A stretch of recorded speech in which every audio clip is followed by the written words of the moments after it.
Good evening. Hello, hello, hello. Today in English. Hello to, let's see who's here. Aviamar, hello. Avenger, hello. Merit, hello. Peter, hello. Elias, hello. Very quiet chat at the moment. I guess, hey, TV Revenger, nice to see you.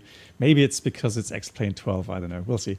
But yeah, we're back in the Flight Factor 777 version 2. Stickfigure, hello to you. And Tuxu, nice to see you guys. And this is a, they call it Beta 2.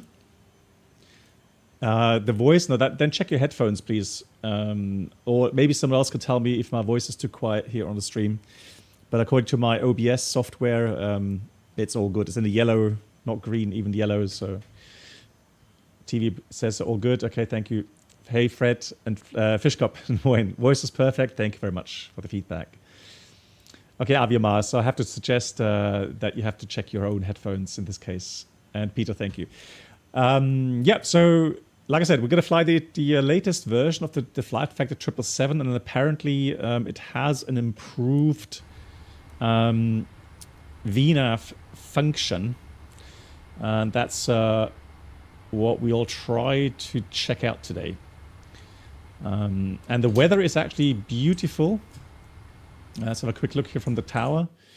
There it is. So we are in live weather, and we are using map enhancements. Lovely daytime flight. And Billy, greetings to Kansas. Hope you're doing well. And yeah, Elias, me too. I'm looking forward to trying it out, especially with the VNAV, because I mean that's really the last big kind of thing that's missing still, a reliable VNAV function. But they're working hard on it, so let's try it out today. And let's get back into the flight deck. Now I have already prepared the FMS. I have already loaded the aircraft so that we can get going fairly quickly. I'm a bit tight on time. Actually, my wife and me are flying to Switzerland tomorrow. Got to get up early tomorrow. So we're going to stay there until Sunday. Yeah, so I promised her I won't be streaming for too long today. So that's why we're doing one flight today. And that's the flight. So we're doing Seattle to Las Vegas. But I'm excited. It should be a very nice daytime flight. And if the weather is nice all along the routing, then it should be good. The route, if anybody wants to fly along, but I'm on PilotEdge, guys. Remember, I'm on PilotEdge. So that's why you may probably not fly along. I know not many people are using PilotEdge. Hey, Dan. You just got a tire deflation after landing and the 777 failed. Nice. How come? Yeah, so Dan, if it's only one tire, and you know what I would do? I would get someone. I would get maybe a technician or something if I have available to the aircraft. So I would wait to get someone at the aircraft that could tell me whether or not you know, the tire is burst. Because that's the only thing really. If you think of it, so if you have a burst tire, you may have debris around the axle, right? So or you know, bits hanging off that could potentially, as they are rotating, hit those hydraulic lines, etc., or electric connections. So yeah, I'd rather just stop. Get someone to tell me how the tire is looking, and if it's only one tire, and if it's just deflated, no obvious you know, signs of the tire having burst, then I would probably continue taxiing to the gate.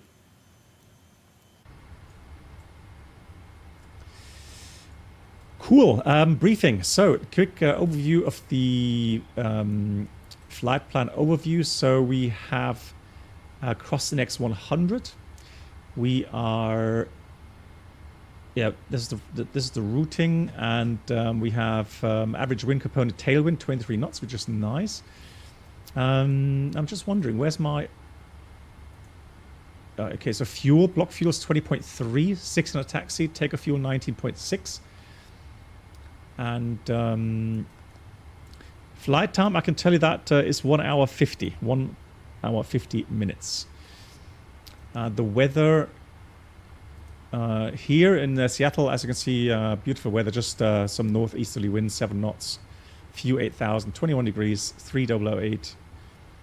And the Las Vegas weather currently variable 3 knots. We have 36 degrees, 2989. And the wind may be getting a bit fresher from the south as we fly there. We'll have a look. Alternate is Cedar something. It's more like a planning alternate, not really a really valid operational airport. But we'll see. We'll see what brings. Cool. I think that's pretty much it. Like I said, I have filled out the OFP. I'm expecting 3-4 right for departure, and we're going to get our clearance in a minute. Yeah, so Aviamar, the remark, I have on our EFB, we have a decoder for that. But let me have a look, because there are decoders available.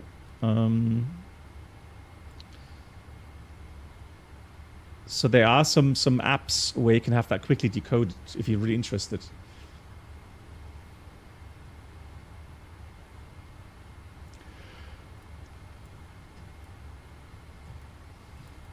Cool. Fish Cup. 4 hours ago, we had a mayday of another Beach King, really, in Hamburg. Right after departure, came back immediately and landed safely. 3 cancelled approaches and some holdings. Okay, wow. Yeah, it's kind of a, how would you say?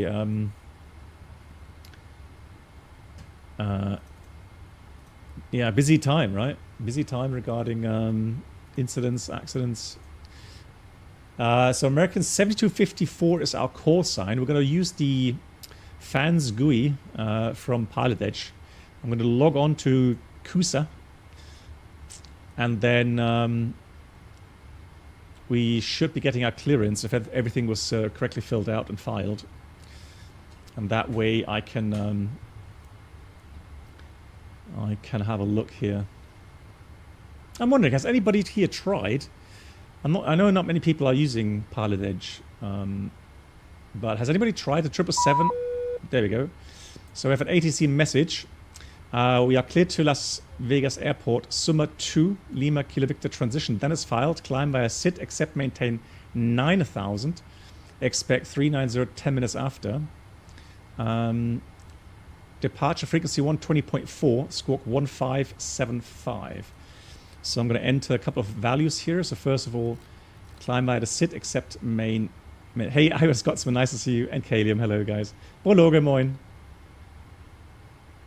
Yeah, I think it is very comparable to the PMDG 777. And Krishu, hello to you. And the squawk, let me find my viewpoint there. That's going to be 1. Right, I'm going to accept that as well. 1575. 1575. We'll use that. And then, yep. So as filed, 90 or 9,000.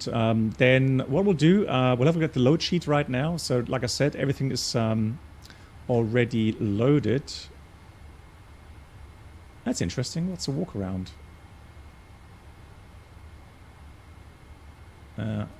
We'll try that next time. We'll go loading service. Let's have a look at the ZG summary. Here, there we go. So we have 0 fuel weight 171.9. The ramp weight is 192.2. CG 29.1. And 0 fuel weight CG is 25.2. So we'll enter 171.9. Actually, let's enter 172. Round that up. And the fuel, we have 20.3. Well, 20.2 or 20.2 right now calculated. Actually, you know what? Let me just have a look. If we... Okay, we can't do that. So normally... Okay, let's leave it at that then. So 20.1 currently. Yeah, the EFB is somewhat, you got to get used to that. It takes some time. It does take some time. Cool. 20.4. Let me enter that here as a reminder. 20.4. Mech Egg, hello to you. You're on the train to Munich. I always find, you know, Mech Egg, I always find the internet on these trains somewhat terrible, but hopefully you have enough download rate to watch in some decent quality. Happy to see you here. And Ted, hello to you as well. Lovely to see you. Hope you're doing well. Then we got a CG at 29.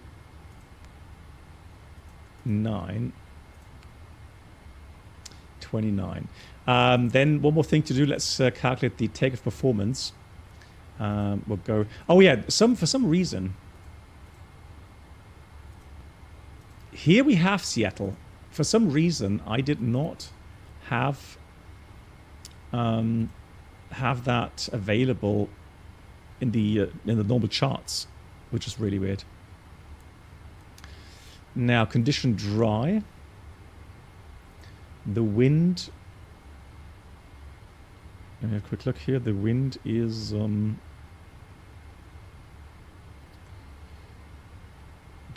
weather. So the wind is 350 at 6 currently. So show 350 at 6. Temperature is a lovely 23. QNH is 3006. Takeoff weight. I'm going to add a little bit more. Let me add.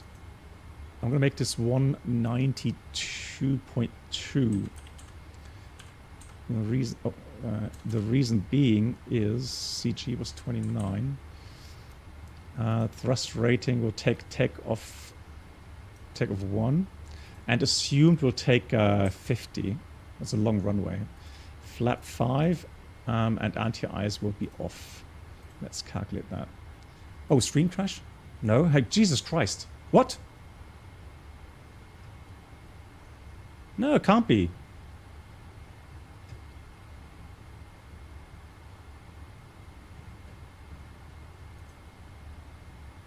Hang on.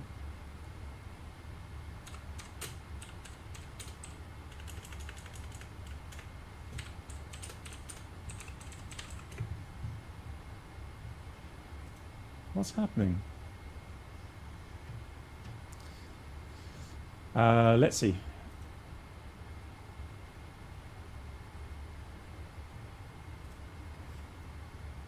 Yeah, I've not dropped any frames.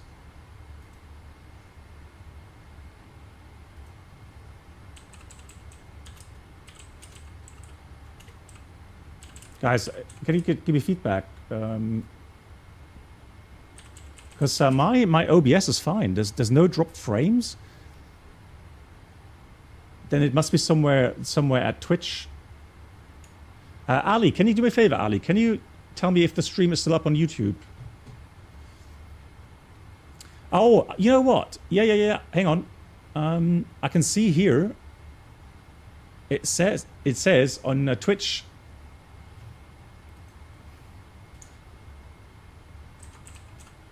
So YouTube is fine. But Twitch, so how on earth I'm gonna reconnect to Twitch? Billy, thank you. Yeah, that's weird. So Twitch, we lost Twitch for some reason. I'm just gonna check if other services on Twitch are running.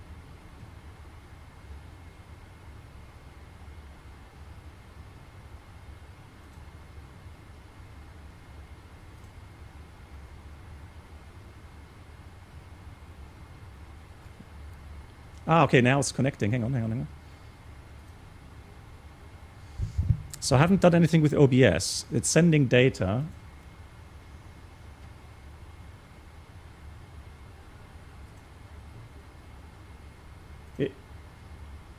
Yeah, Twitch. Okay, guys. So, Aviomar, hello. Yeah, so, guys, again, not what you think. So, my OBS is fine. It was not a crash on OBS or anything. It was just a disconnect from Twitch. Now it's saying it's streaming again on Twitch. So, don't ask me why. Don't ask me why. Thanks for letting me know, though. I have no idea why that caused it. Anyways, let's continue. So we did calculate the takeoff performance. Thank you much, Caleb. And Peter, thank you much for the feedback. the guys on YouTube, they're like, huh, what's happening? It's all good. I don't know what you're on about. Fish cup. No, don't worry. I'm not going to take any money to Switzerland. It's my brother's birthday, so that's why. Looking forward to that. Should be a huge celebration up in the Alps. Looking really forward to it. So we are going to take takeoff one. Takeoff 50 degrees. We're not very heavy, so that should be perfectly fine. Flap 5, trim 4, and then we are going to have 27, 30, 34. Wow. That is, those are low speeds. 27, 30, 34.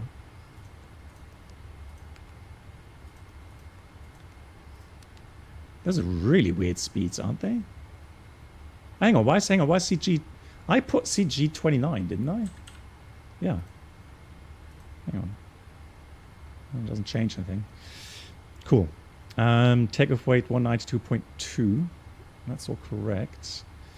So let me enter the, I forgot to enter the, no, I have not. That's fine. Okay, cool. Yeah, no, all good. Like I said, I don't know. It's weird that everything was fine. People were saying, oh, it's disconnected again. And then, hang on. OBS showing everything's fine. Everything's streaming. So that was indeed worrisome.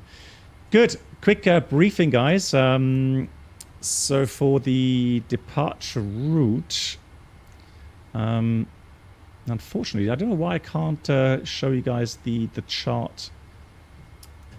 And Ella Aviation, hello to you. Then I'll use AirPlay to show you then on the iPad. I guess that's the simplest thing to do.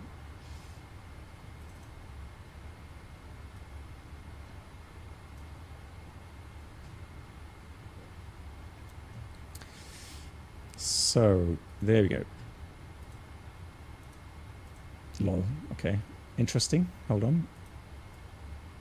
Don't know why that's so large. There we are. Now we can see it. Cool.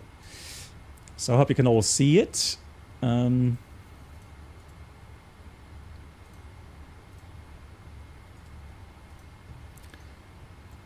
So we have the departure route, Summa to departure with the transition down to Lima Kilo Victor Lakeview. So initially 34 right, heading 343, and then Seattle 341 to cross Nezuk at or above 4,000. So 343, here's Nezuk at or above 4,000. Then we turn right, heading 090 for radar vectors to Summa. Assigned altitude by ATC, and that was 9,000 feet. And then from Summa on assigned transition, maintain ATC assigned altitude. Now, we have a sector altitude of 6,400 feet to the east, and you can see outside of the 25-mile range from Seattle VR, the terrain gets very high due to the Rocky Mountains. And also then en route down to Summa. So past Summa, we can see that towards Lakeview, we have a minimum flight level 240 that we have to achieve there. But that should be fine. That should be doable. Cool. Taxi out. Currently parked here at the Oops. Come on. Welcome aboard the Captain Black Box Twitch channel. There we are. Parked here. Could new subscribers please make Daniel, thanks so much. Welcome. Complimentary drinks, snacks, and premium So taxi out. Thank you. Yeah, it should be Bravo. Hey Captain, thanks again for your help. These ray tracing issues were probably the other problem after all. Oh, really? Reinstalling the 5080 and removing the 5090, it worked. Best regards, Daniel from Nuremberg, and hello to all. Daniel, happy to hear that. The question is, though, do you have now to use the 5090? Because I know you have a 5080. Or is your 5080 working as well now, after you've done that with the retrace shadows, etc.?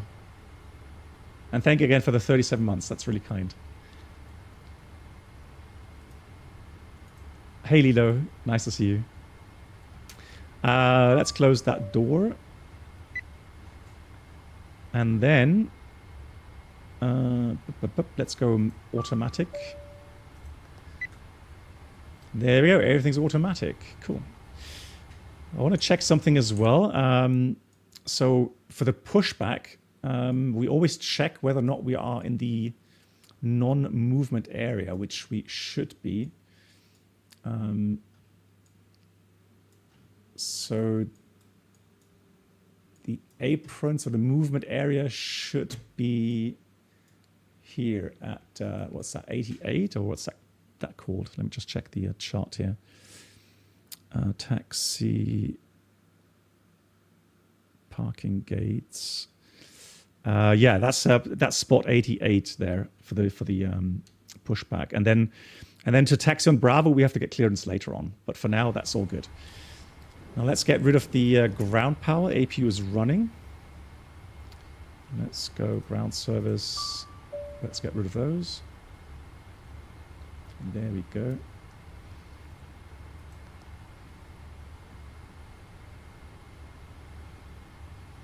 So Daniel tried the 5090 from a friend just to look how it works at constantly over 120 FPS. It was their test needed to resolve. Okay, but at least it's now working fine. At least because I was telling you something's really wrong. You know that it can't be that you get such few FPS with frame generation. That just didn't make sense. Yeah, you see. Okay, cool, perfect. Yeah, but I'm using that at 60 FPS. That's all I'm doing. 60 FPS locked VSync. James, hello to you. Wie geht's? Gut, danke. Wie geht's dir? So let's have a sip of coffee. Nice. So we have pre-flight checklist, oxygen, test 100%, flight instruments, altimeter. We'll check the ATIS in a minute. 3008. Probably has changed by now. We'll see. At 410 feet and heading at 129. And that's the pre-flight checklist complete. Yeah, Daniel, again, the important thing is that you've got to sort it out. That's a really important thing. Cool, let's do the before start items. Oh, and there was one more thing I wanted to try. See if I can use VPT. That's a performance calculator, an external one. To see if I can calculate the performance. Well, it's got the 200 with the GEs. So let's see. Seattle. I just want to see what the real kind of more realistic calculations look like. 3-4, right? Full length. We do have some intersection options. Dry. Let me go and use that. We have headwind 6 knots, 23, 3006. Rating optimum. Actually, let's go with D-rate 10. Assume temperature 50. Optimum flaps. Now let's take 5 flaps again. Anti-ice off. And takeoff weight was 192200 kilograms. CG 29. Calculate.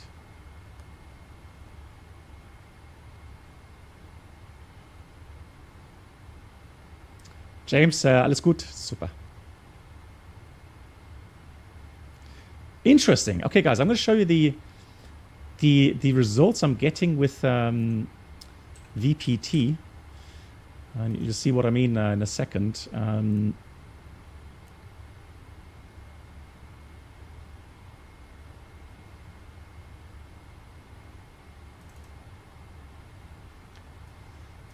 The cool thing about this is that that it shows you some interesting data.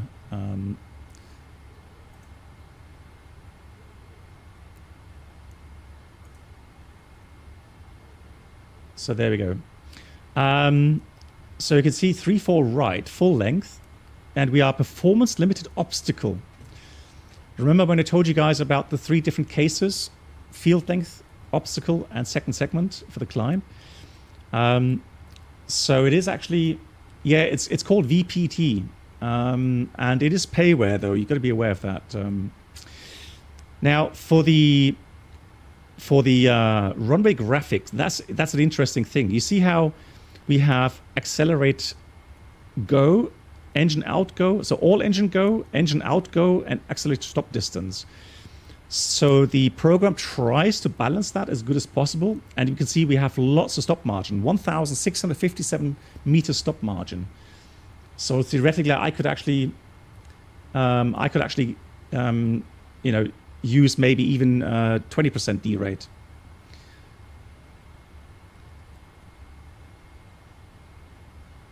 I'm just wondering if I'm good. Yeah, I'll tell you what we'll do. We'll do that. Let's do derate 20. 50 degrees assumed.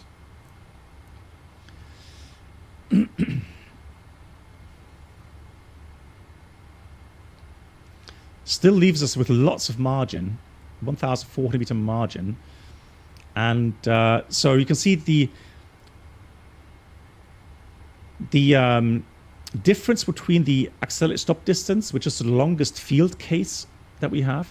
We still have 1,400 meters of buffer, so stop margin. Now we're not using improved climb method. We'll go to that in a second. So you can see the speeds here, and we're still obstacle limited. Now I'm going to take this to improved climb, yes.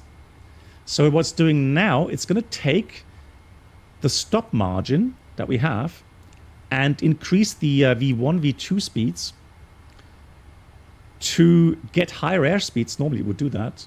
Well, it didn't really do anything here, which is kind of weird. So normally it would do that. Maybe it's not programmed yet. And then you would have higher speeds available. But anyways, that means, to me, that means that we have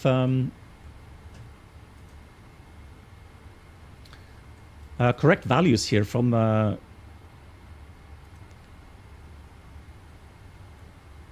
although one thing I'm going to do, I'm going to take a V2 140 just to increase that a bit more, the improved climb.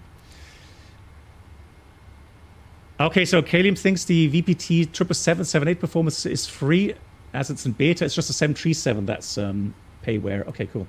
Cupinato, hello to you. Yeah, exactly. That was the Morvale. That's exactly the performance calculated. I can give you the link if anybody's interested. I can give you the link.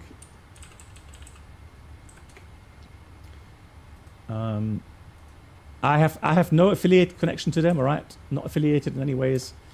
But I find that interesting because it gives you a little bit more insight into how these values are calculated, which I find pretty cool.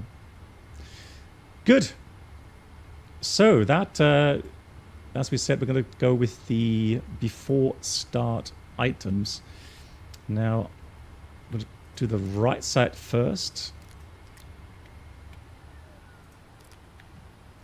That is as is. The rest is done. We've got that on, beacon on. We'll take the, fuel pumps on.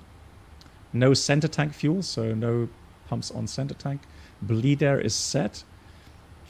That is all set. I'm going to start my transponder for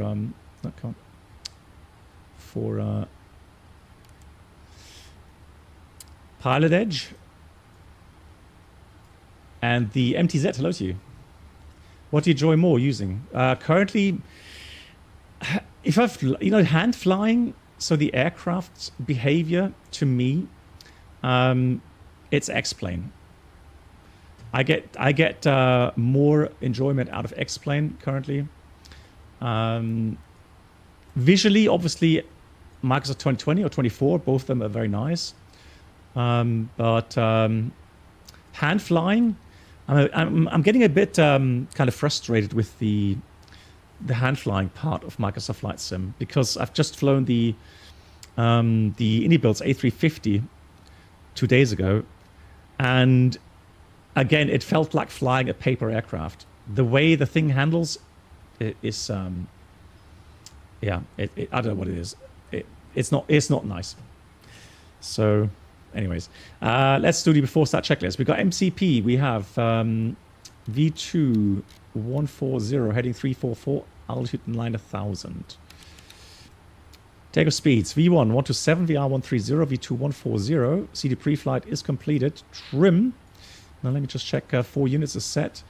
00. And taxi takeoff briefing completed, and that's the before start checklist complete. So let's get pre-planning with the pushback.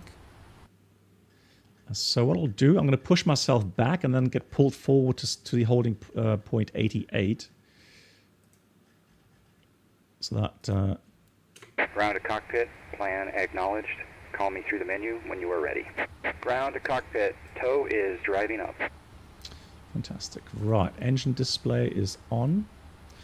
Let's do a quick recall check here. Everything's fine. And let me do one more check here with the ATIS. On initial contact, you have information Lima.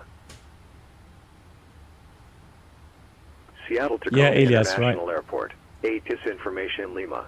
1753 Zulu. Wind 330 at 6. Visibility 10.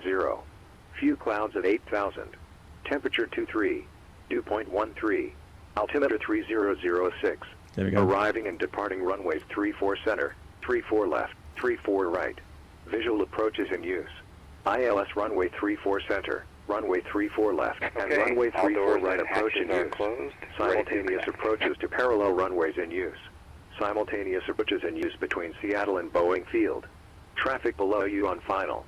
VFR departures contact clearance delivery. Advise on course heading, altitude, and if flight following is requested. So ground is 0.7. That's fine. Cool. Here comes the pushback truck.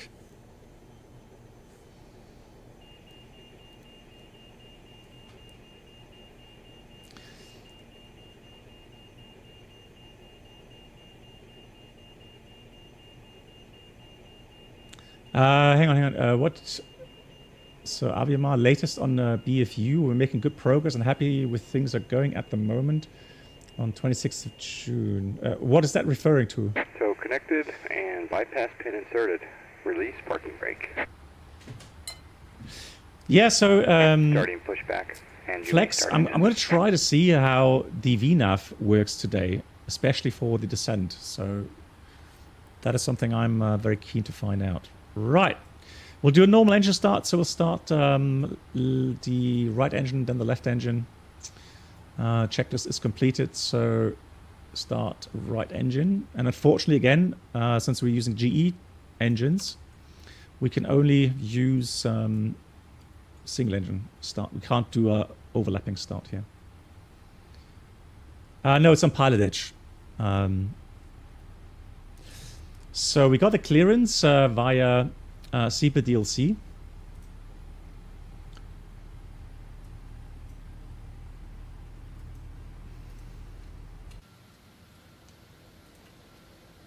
Oh, let me have a look. Oh, hold on. Let me just go sounds.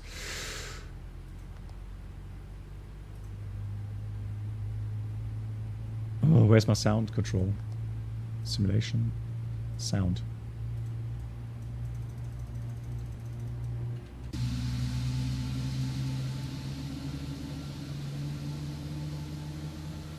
Yeah, a little bit of elevation. I mean, this is officially Winky. This is officially only valid for X-Plane 11. So, Looking good. Let's start the left engine. Ghost, hello to you.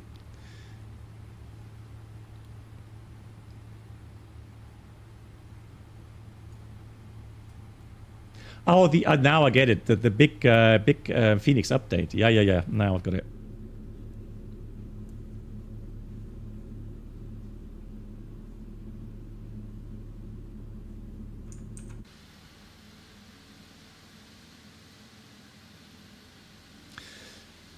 Ghost, I talked about this on a German live stream regarding Air India. I can talk a little bit again during the cruise flight if anybody's interested. But I have a lot of open questions still, and I'm a bit disappointed that they kept things so general. They may have good reason to do so, but we've seen now a lot of speculation again. A lot of these YouTube experts are coming out. Operation complete. Set. With not just ridiculous speculation again, Stand by. but also in regards to actually already kind of leaning very heavily towards the suicide case, which I personally find disrespectful, and it's not proven by any means. But already we see kind of a witch hunt going on. So I feel sorry for the families of the pilots. So we'll see. But anyways, we can talk about that later during flight. So we got the APU off. The rest is pretty much set. Nothing else to do up here. So we're going to set the flaps to 5. Then we're going to get the flight control page open. Do the flight. Although one thing you've got to be careful IRL is normally you would wait until the pushback truck has pulled away from the aircraft. Just to make sure that everything's disconnected, especially if you have a tow bar connection. Pin has been removed. Hand signal will be on the left. We'll see you next time. Have a safe flight. Thank you. And then we'll do the flight controls very slowly. Full up, full down, neutral. How come the APU and AP gen can stay on in the A320? We turn them off, don't we? After the engine start, we turn it off as well. Meg, thank you much. Thanks for the feedback. It's a difficult topic, but I'll talk a little bit more the reason behind why I am upset about the way things are going here. We'll talk about that during the flight. Anyways, so let's have a look. Yeah, all clear. Fantastic. And then let's read the before taxi checklist. So we have flight controls checked. Ground equipment is clear. And that's the before taxi checklist complete. Right. 1217, and that's supposed to be called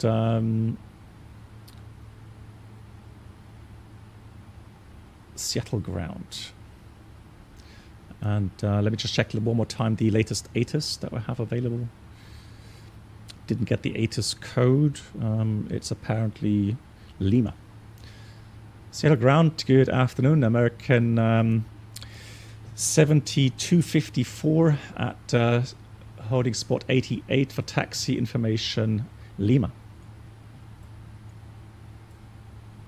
Oh, didn't have, no, don't, okay. Try again. Seattle ground, good afternoon. American 7254 at holding point 88, requesting taxi with Lima.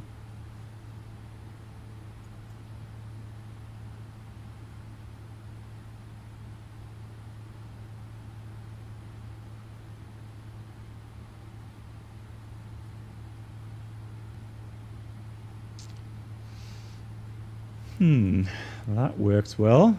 I have a feeling that I'm connected. I know that I'm connected, but... And we can hear the ATIS, right? Arriving and departing runway 3. And I'm just going to check that I do have the right frequency again. 121.7,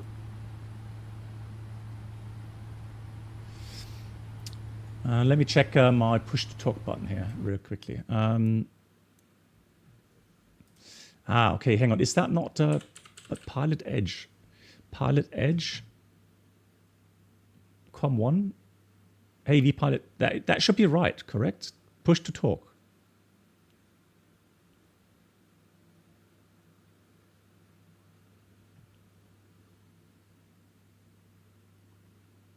Com1 push to talk.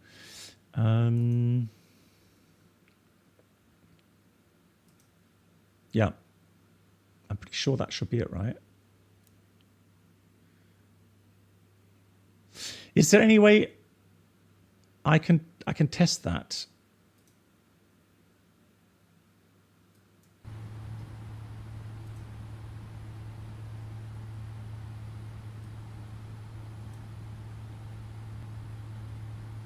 Yeah, that's oh hang on, no, that's the wrong one. Disregard.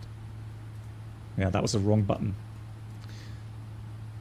Seattle ground, good afternoon. American 7254, information Lima at holding point 88, requesting taxi.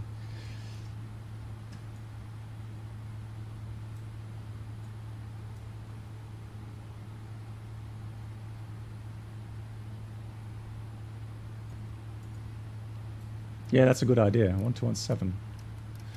Actually, let me do 12345.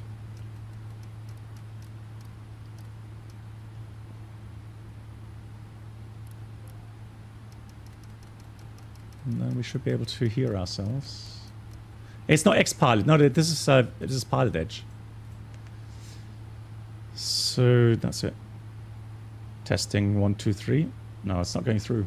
Anybody? The PilotEdge professionals? Oh, hang on. Hey, what did I press?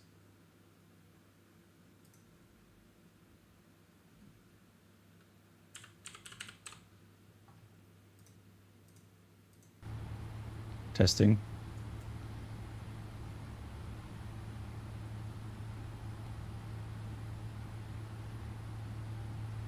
Oh. Testing one. There we go. Now it's going through. Okay, cool. Difficult. This job is so difficult, I'm telling you guys. Seattle ground, good afternoon. American 7254, holding point 88 for taxi with Lima. American 7254, Seattle ground. Runway 34 right, taxi via Bravo. 34 right via Bravo. American 7254 heavy. Thank you. Heavy we are. Pro pilote. Finally, we're good to go. Hey, Yoda, how are you doing? I went cycling today. Quite stormy. Brakes. Hey, Avenger. So, oh yeah, Avenger already said hello to you. Right, Bravo and 34 right as expected. So we're going to turn left here. Yeah, it's windy as well. I agree. Really, Aviama? It's the first time I hear about PilotEdge. Now, I've not been flying much on PilotEdge, that's true. But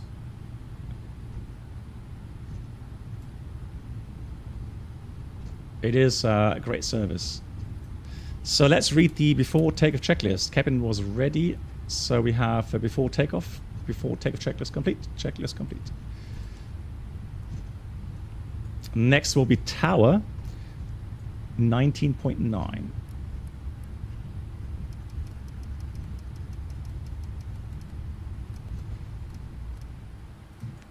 19.9. And departure was oh no, what was the departure frequency again? 20 something, right? Oh no. This is from Drvichki design. Unable to find view ID 9. Hang on. What was the departure frequency again? 20.4, correct? 20.4, that was it. 20.4. Yeah, I remember that. 20.4. Cool. Yes, PilotEdge. Oh, you guys are mean. So yeah, it is a subscription model. Yes. Nice, GamerTube. Enjoy that flight. Thank you, DK406. Thank you much. Good. Let's have a quick look. What's the next checklist? It's going to be the after takeoff checklist. So just going to go ahead and get a few items done here. So again, a quick recap. We're going to climb on heading 343 until Seattle 341 to cross Nezuk. So outbound 341, Nezuk outbound, and then to Nezuk 4000 above, and then right turn 090 degrees for radar vectors to Suma. Seattle Tower, good afternoon. American 7254 holding short 34 right, ready for departure. American 7250 for heavy Seattle ground. I'm showing you short at Sierra. It should be full length Bravo. Are you able? Oh, you are correct. We are able at intersection Sierra. Is that Sierra? American 7250 for heavy Seattle Tower, runway 34 right at Sierra, cleared for takeoff, wind 3406. At intersection Sierra, 34 right, cleared for takeoff. American 7254. Yeah, we're fine. We still have 1,000 meter stop margin. We calculated that, so we're fine with this.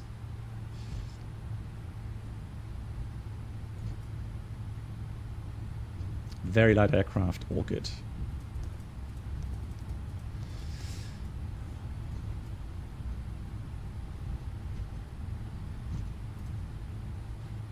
We're going to have a look at what approach we can fly in.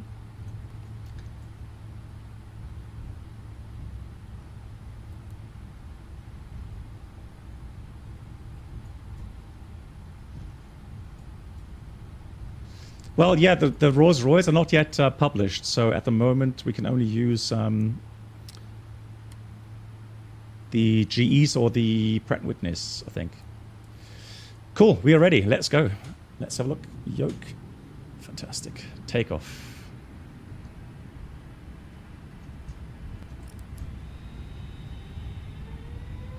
A little bit of forward pressure.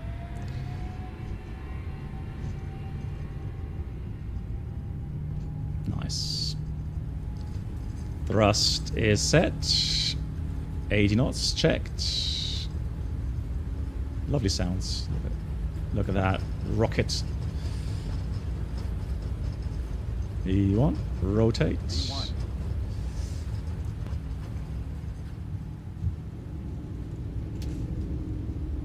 Pause right. Gear up.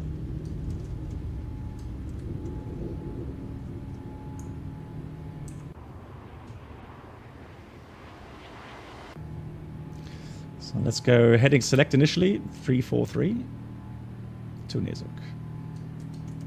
Wow, that power. Crazy. Lovely. Whoa. That was a steep thrust reduction climb one.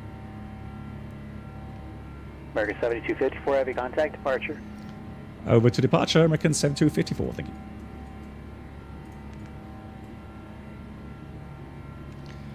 There comes flaps one. Seattle departure, good afternoon. American 7254 heavy out of 2,700, climbing via the Suma 2, except maintain 9,000.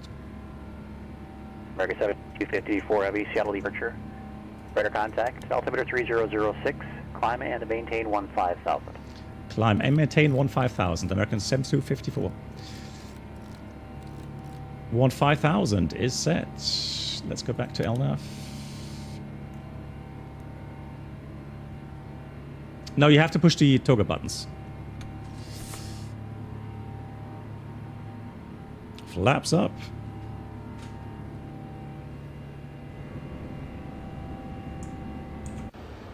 Let's have a look at downtown Seattle.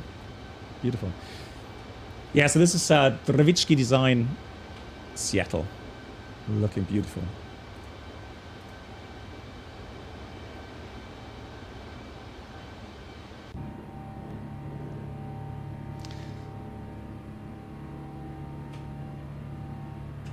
So Nezuk, now there's instruction that says heading 090, so we're not supposed to do any wind correction for ourselves.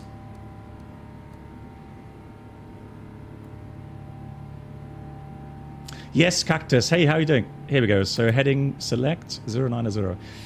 Totally, I'm really, really excited. That weather radar update should be great.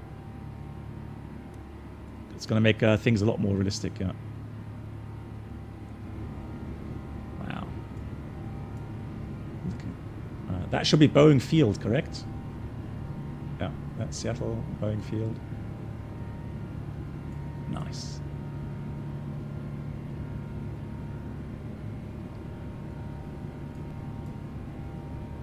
American 7254 Heavy, when you're able, proceed direct to Suma. When able, direct Zuma. American 7254 Heavy, thank you.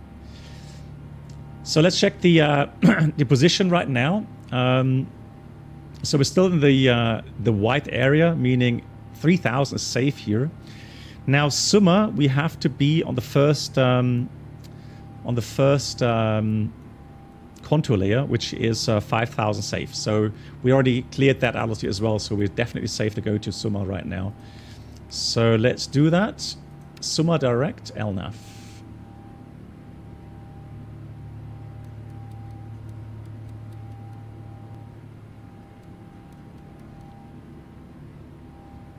Gorgeous. Love the haze. And again, with map enhancements, just like with the orthos, it's great. Look at that. Mount Rainier, I think it is. Great. Wow, that's impressive, isn't it? 10,000, here we go. Taxi lights off. I'll leave the seatbelts on for a few more minutes. Let's enjoy the views.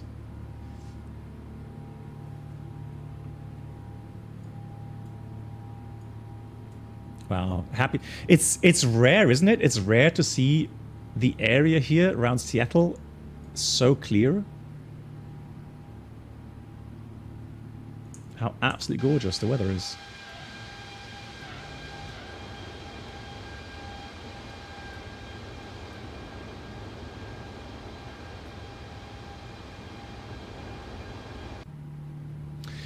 Well, normally it depends. So normally it's 10,000 feet above the ground, because that's where normally you are in full IFR airspace, or at least if you have VFR traffic flying around there, then at least they will be under radar contact.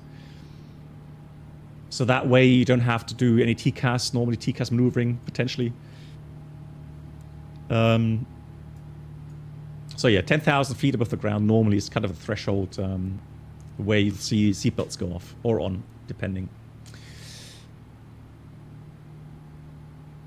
Oh, really? You had a... Well, I mean, yeah, the Seattle airport was a bit bumpy as well.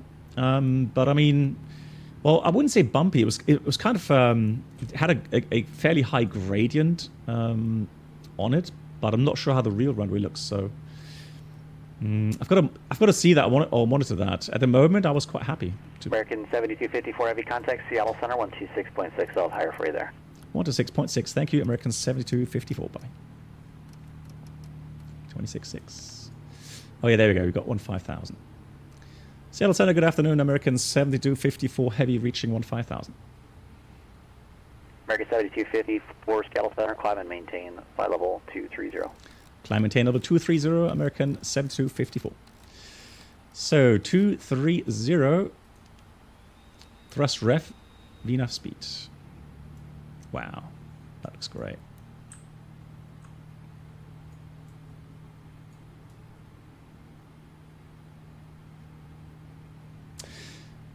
James, they have different subscription models. So they have different areas with different price structures. Isn't that the side? That's the side where the mountain collapsed, right? Look how detailed that is. Crazy. Whoops! It just snowed. Huh? Well, it just goes to show X-Plane can add some snow now. Yeah, you get the idea how big that is. Old volcano.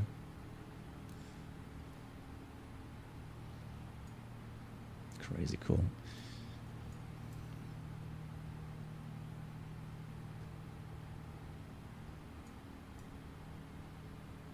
Man, that's huge. That's cool. Love that.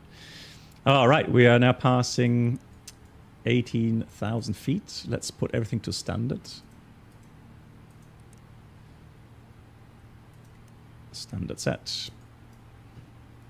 American 7254, contact Seattle Center 125.1. 125.1, American 7254, thank you.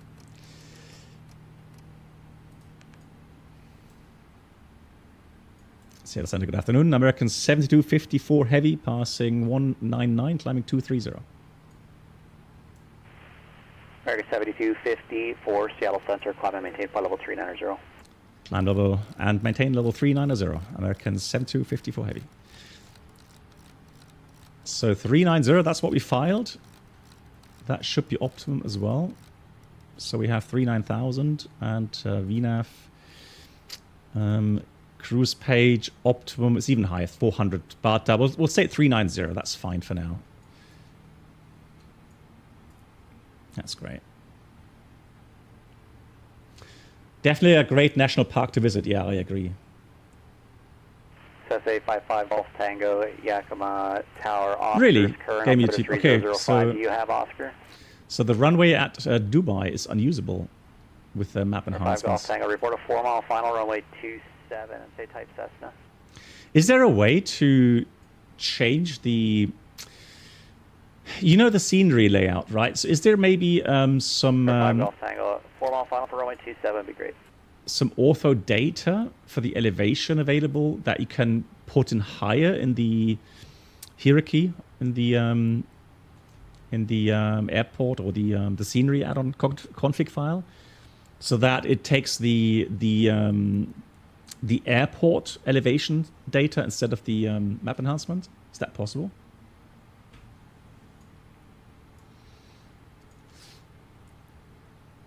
Yeah. It's been, so James, I've been following that for a very long time. Man, that looks good. Wow. That's really detailed. I'm surprised. Yeah, so I've been hearing that for a very long time, and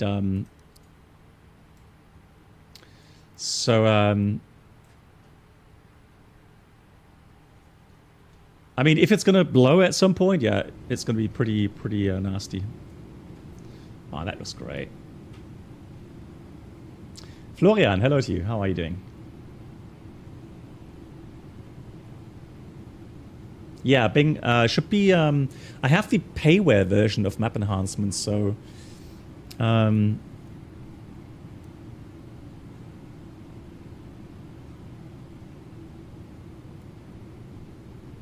So this should be the more detailed version. So there's no more climb restrictions. Just make sure. No, all good. Fantastic. Cool. Yeah, doing well, Florian. Nice to see you. I'm doing well. Thanks for asking.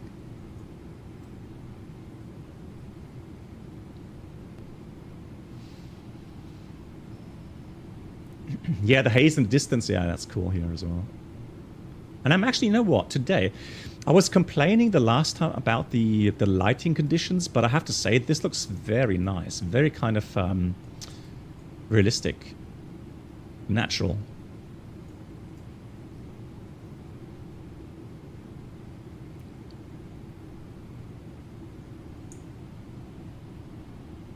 Hey, Organ.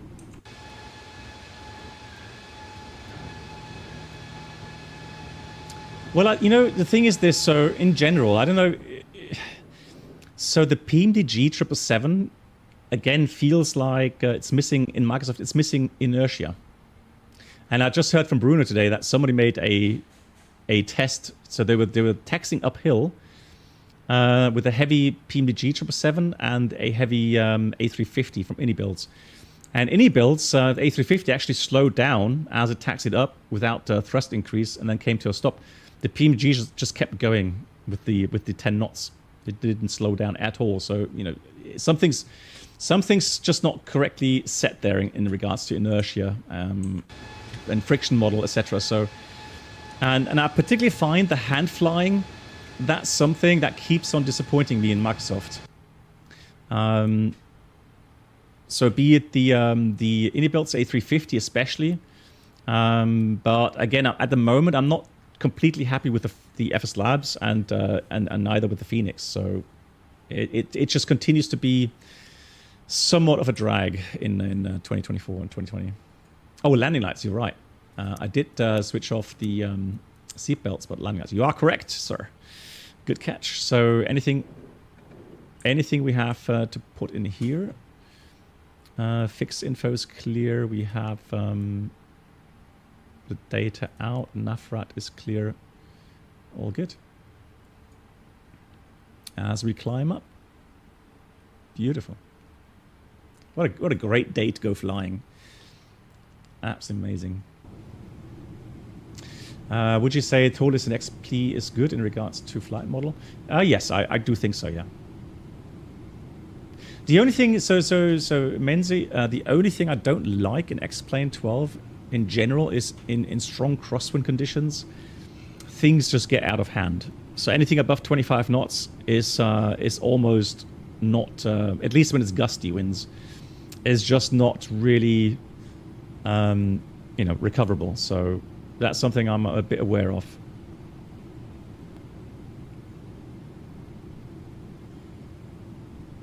That looks great. Let's have a quick look. Area 55 Golf Tango. Verify runway 27. I don't have anybody on final. Yeah, it looks, hey Rusty, it looks stunning. I mean, this looks, like I said, it looks very realistic, right? So even the little details on my 4K monitor, or TV screen, I should say, I can actually, it feels like I can make out trees, single trees down here. Crazy how sharp that is. I cannot, because you're telling me that you're on final and I don't see anybody over there. Let's start with this. Ident for me, please. Oh, Fishcup, that's good news. The crosswind problem is fixed in the current beta, so they have acknowledged that then. Okay, well, I'm looking forward to that update then. Oh, it is out. So the current beta, that's out, you mean? Oh, I've got to test that. No, Rusty Moonshan, this is a map enhancement, it's called. It runs 55 Golf Tango. It runs alongside, is so observed on a target approximately 2 miles north of the Yakima Airport. I'm assuming that you. What's your altitude?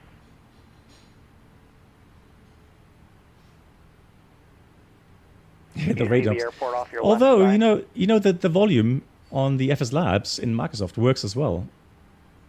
So that was nice to see. Number 855 Golf Tango cross over midfield to join a left downwind for runway 27.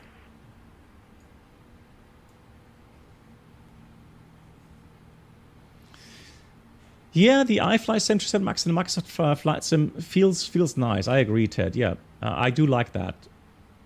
So if you ask me which aircraft I prefer, Airbus would be the FS Labs, hand flying wise. Although again, the FS Labs, man, it's all about the up and down drafts when you come towards the runway, which kind of put me off sometimes. But yeah, the iFly 737 Max seems to have a nice balance in that regard. Did you know a lot about how to fly a jet before becoming a pilot? Well, so Ape, now for me, I come from a family that has a long history. 7254, contact Seattle Center 135.15. 135.15, American 7254 heavy.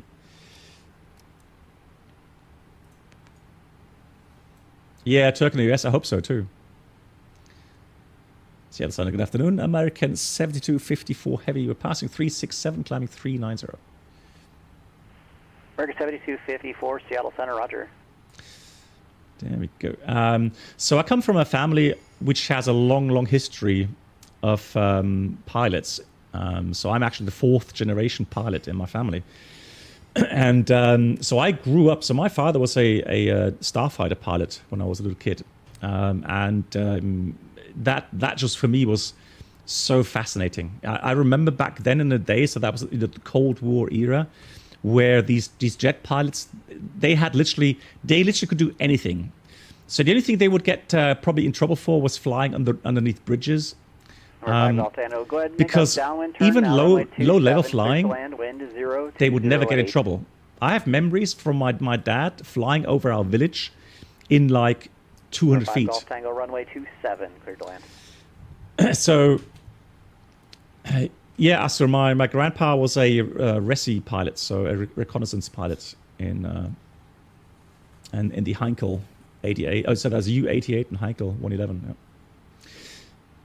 And the sad thing is, my granddad apparently was flying these doppeldeckers before the World War, and yeah, unfortunately, all the pictures were destroyed in the Second World War. Yeah. But yeah, so I grew up. History enough part. I grew up in seeing my father fly the Starfighter, and so I was just fascinated. Right from the very day I remember that I have memories right from flying, and I flew along in a helicopter when I was like 5 on one of those air shows, and my father was an air show pilot. He was one of the very few pilots that had an air show license in the German Air Force. So he flew these air show displays in the Starfighter. And because my mother was so worried about him, we literally went with him on every weekend. We went to an air show, which was so cool. And I just had that in my blood, if you like, right from the start. So that's why I've always had a keen interest in aviation.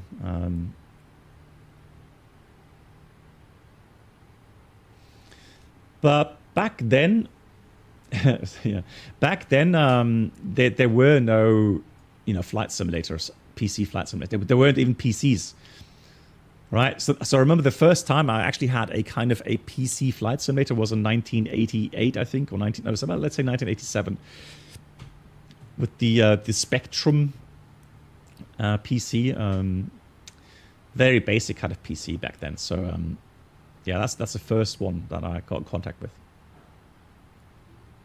Alipay, it is the latest update. So it's a beta, so it's the version 2 beta, so beta 2 point something. Right now it's fine. The real keen interest that I have is later on. Let me just start up the sim sounds it's a bit quiet, isn't it? The VNAV, so the VNAV path stuff for the descent.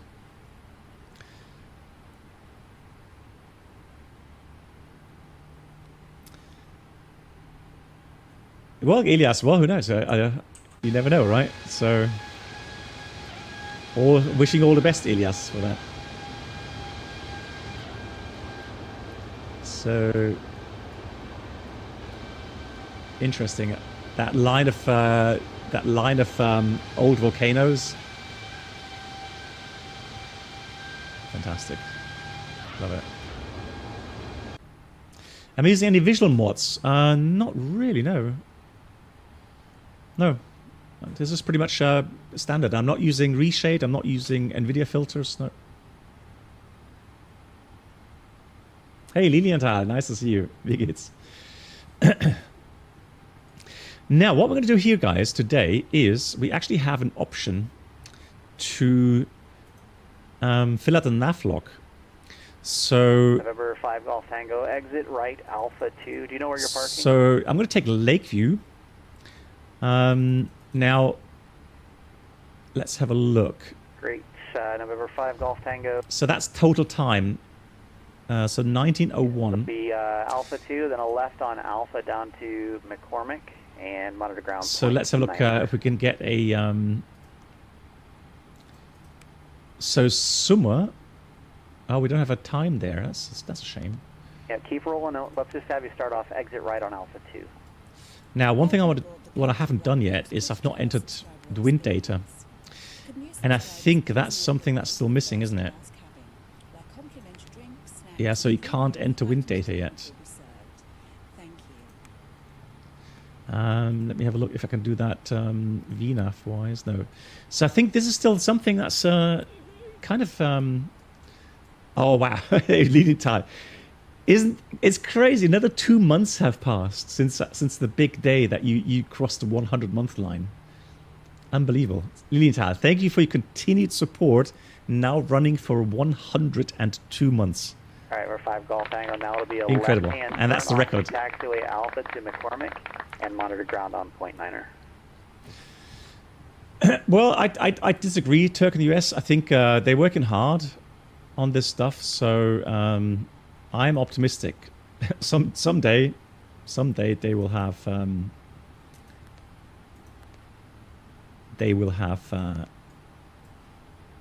wind data, etc.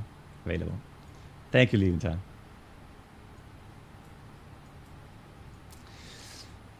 I'm having a look. So for the performance, the thing is, I don't see any page 5 Golf Tango, Yakima ground to McCormick. where I can enter that. So if you can't do it via the route page, then obviously, so that's INOP as well.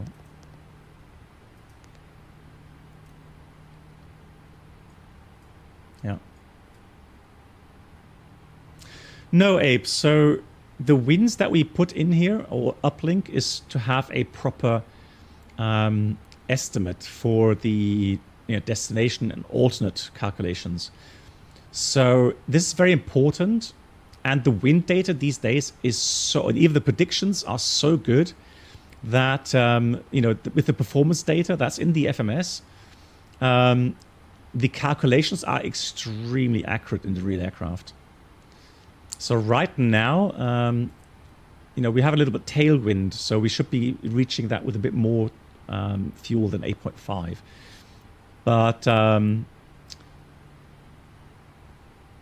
But yeah, so that's why you would enter those values for the calculations. Now Lakeview, so we're going to pass Lakeview at 1930. Okay, so we're right on time, it seems. So 1930, and the fuel estimated at 14.0. So estimated. Now I have to recheck that once we're over it. So 14.0. We're supposed to have 13.6, and we have 14.0. So that would be a good check here, which is nice. Ted, a question on the fly-by-wire system. Is it point and shoot like the Airbus? Well, it's in between, I would say. So the fly-by-wire system, the C-Star U philosophy compared to C-Star. So C-Star U being the more complete full envelope protection system, while here it's more C-Star, meaning that it's stabilizing the aircraft for the current airspeed. Right? So, if I switch off the autopilot now, right, the aircraft will maintain, so I'm not touching the yoke, but the aircraft will maintain the path it has unless the airspeed changes. Yeah, then the Airbus is C-Star U and something else. I'm not a technician, I'm not a maintenance or an engineer, but then C-Star U is, for the Airbus, it has one more thing. So again, the aircraft, and here the flight factor is doing quite a nice job. It's a little bit out of trim, it seems, for the ailerons.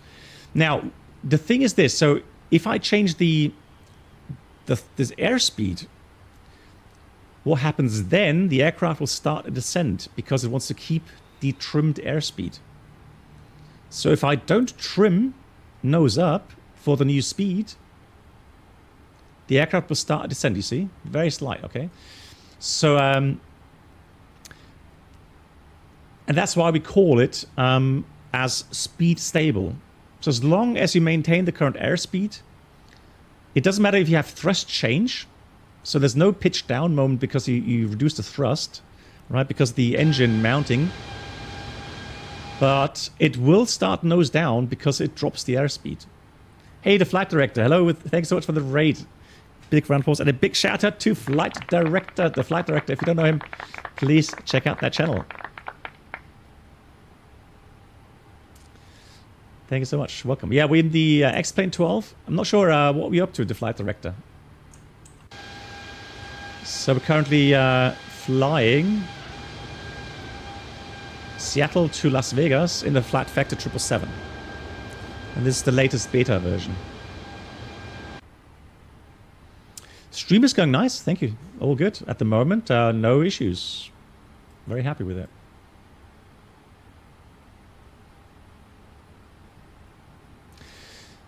Yeah, so Ted, to finish up on that question, so as you slow down in the approach, let's say doing manual flight, you put the gear down, reducing airspeed, flaps out. You don't have to change the trim or the nose, pitch inputs for a change in the flap setting. The fly-by-wire system will do that for you. But if the speed drops, then you're going to have to pull back on the yoke and then trim that pressure back to neutral.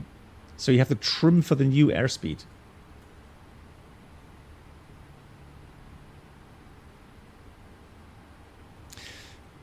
No, so yes, in principle, Aviamar, in principle, yes, it is getting out of trim because it's slowing down. And like in the real aircraft, if you're slowing down, you have two options. Either you pull back on the yoke to counteract that nose down movement, or you trim nose up to set the stabilizer. The horizontal stabilizer for the new airspeed. So even though it's still a fly-by-wire concept, it feels fairly natural. All right. And Florian, Gute, wie geht's dir? But I'm aware that this concept is somewhat confusing for people because it's not really like on the Airbus, right? But that's just the Boeing concept philosophy.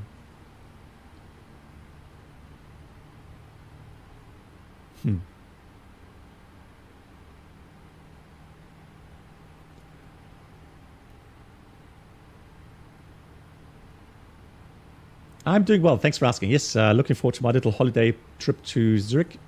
Actually, it's going to be in the Alps until Sunday, so should be great. Yeah, Aviamar, that's true. So I'm looking at the boundaries. We've still got a bit to go. So Lakeview VOR, and then further south, we'll get into Oakland at some point. But that's still some time.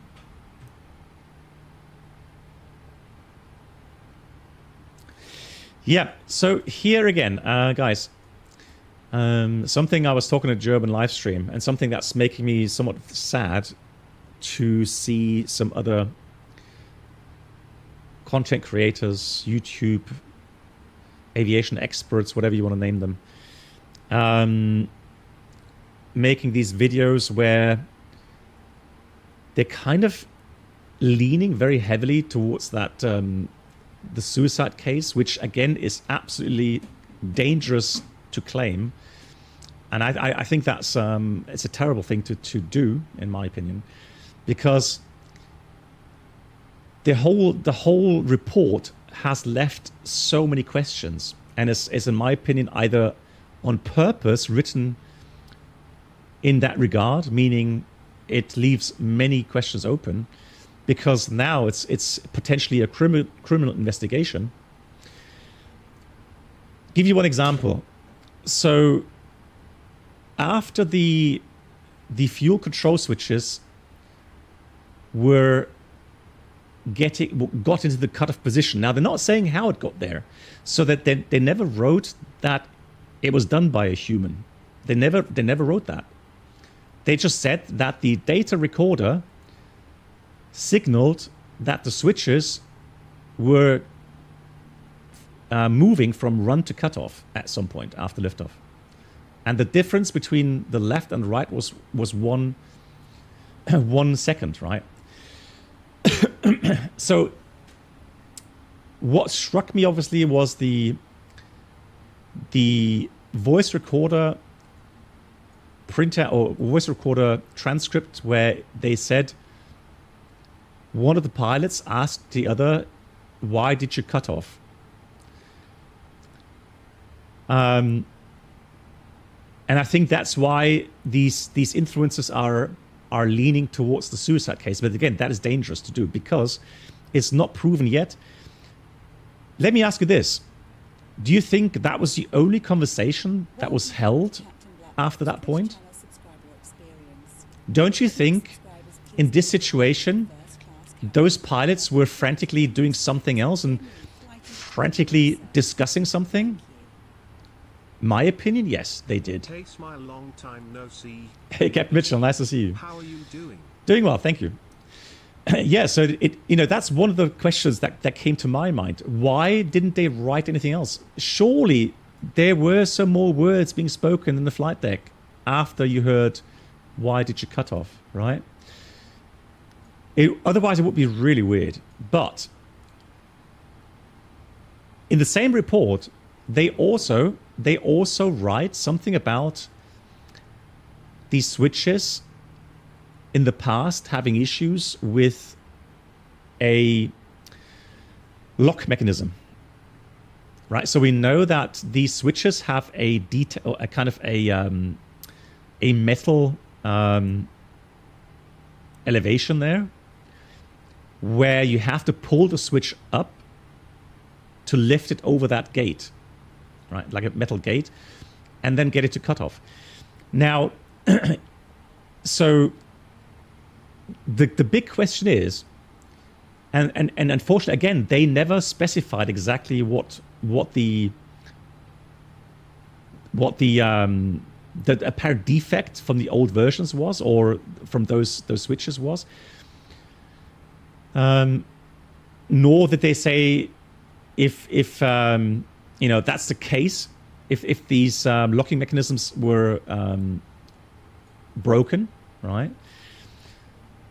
And the thing is that then apparently it would be easier to move those switches over those gates. So I'm thinking the locking mechanism is like the spring loading.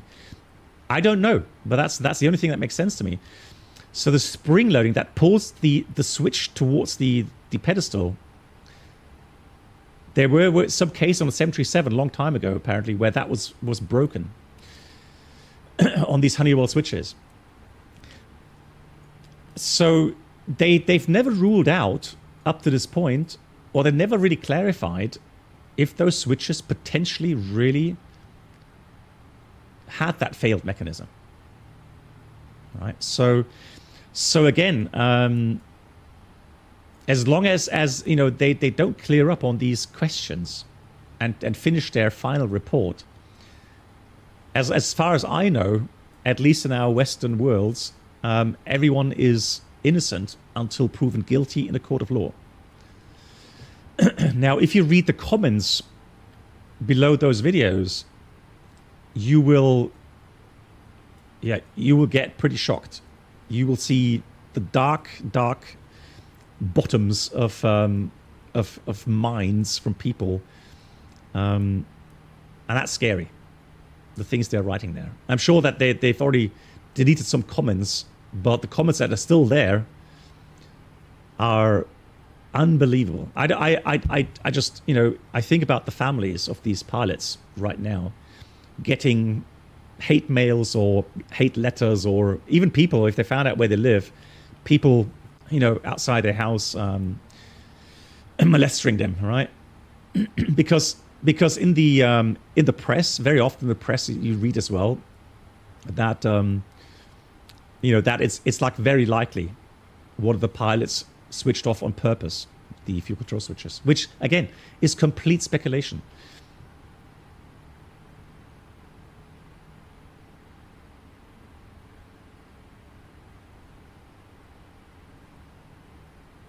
Yeah. No, I understand. There's a couple of notions coming in, of course, regarding, shouldn't you make those switches protected somehow with a cover or some other locking mechanism that would only allow you to switch this to cut off if a thrust lever was at idle, let's say, or the RPN is below a certain limit. Technically, you have to realize that always opens a door for other issues. So let's say the EEC loses contact with the thrust lever, so it's not getting any more thrust lever angle, or it's getting a wrong information, meaning you cannot adjust the thrust anymore. And we've had this happen in jets. Remember the Qantas aircraft, the A380 Qantas? One of the engines was they had a damaged electric circuit somewhere in between the thrust levers and the engine electronic control control. So they couldn't switch off the engine. They couldn't regulate the engine anymore, and they couldn't switch it off. Right. So in my personal opinion, the mere fact that pilots have to be able to quickly do procedures in case of engine malfunctions, and the mere fact that so little has happened in that regard. I mean, we're talking about millions and millions of flights, and yeah, exactly. None of the pilots were shouting dual engine failure, and even if Yoda, even if someone said engine failure, you wouldn't do anything below 400 feet height. Yeah, so there's no memory actions below 400 feet. You do nothing. You just fly the aircraft below 400 feet. All right. So, so for me, I don't see any need to cover these switches. And the only thing you could think of is maybe make those switches stronger, so that it takes a bit more force to get him into the other position. Yeah, exactly. Solutions shouldn't create new problems. Exactly that, right? So, okay, so you could argue that those switches that had the issue with the failed locking mechanism, then maybe it should have been a mandatory action for airlines that are using these aircraft to check them and document that you have checked those switches, right? Or have them exchanged with newer versions, whatever, right? But again, I don't see a need for them to cover that up. Yeah, rotary switch. Isn't that so? Yoda, I mean, you're an expert in the Embraer. The Embraer has rotary switches, right, for engine starting, correct? And the start switches, aren't they covered? I think they have a plastic cover on them, right? Yeah, they are covered. I remember that. Yeah. So, I mean, if it's a quick cover that you could flip off very quickly, sure, why not? That will be a solution for sure.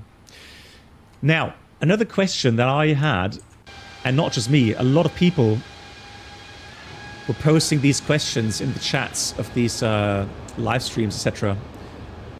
And that was, they never really clarified if there was a third person in the flight deck. Now, surely, with these voice recordings, you could have definitely heard if there was a third person or even a fourth person in the flight deck. But they left that open. And so that they neither confirmed that anybody else was in the flight, nor did they say there was no one else in the flight deck, only two pilots. So again, one of those things they should have clarified, in my opinion. Even if it's just a preliminary report. Even then, they should have, written that.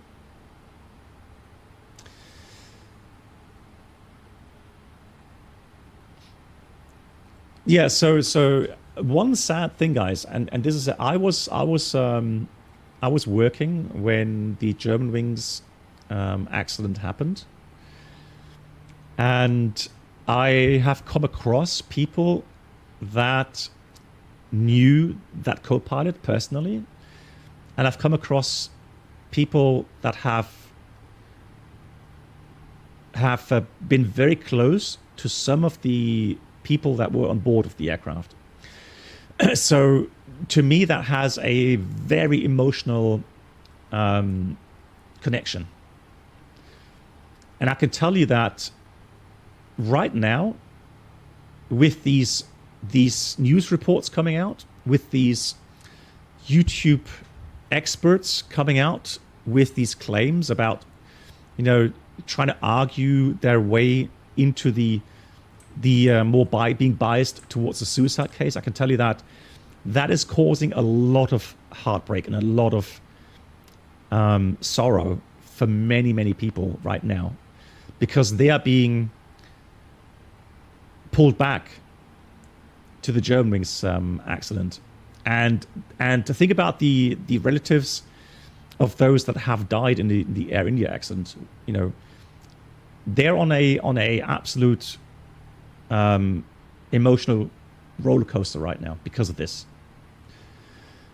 So again, anyone in the press or anyone in the social media that are forcing that picture of that having been a suicide thing, are, in my opinion, being completely irresponsible. They have either no clue what they're causing, what kind of sorrow they're causing right now for many, many people, or they just simply do not care. All they care about is pushing their channels and pushing their viewer numbers and pushing their membership numbers, whatever, for the mere increase in their revenue. And that to me is despicable. And that's you can quote me if you like, I don't care, because that to me is just a low human behavior, in my opinion. Yeah.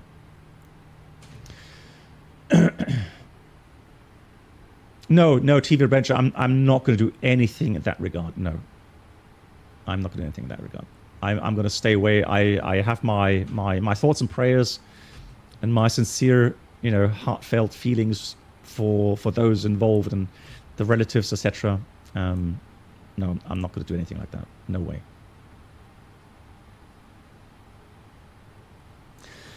Well, Ghost, I'm not sure. Ghost, was I the only one who got video feeds from some of the corpses lying in the street, badly burned? Was it just me?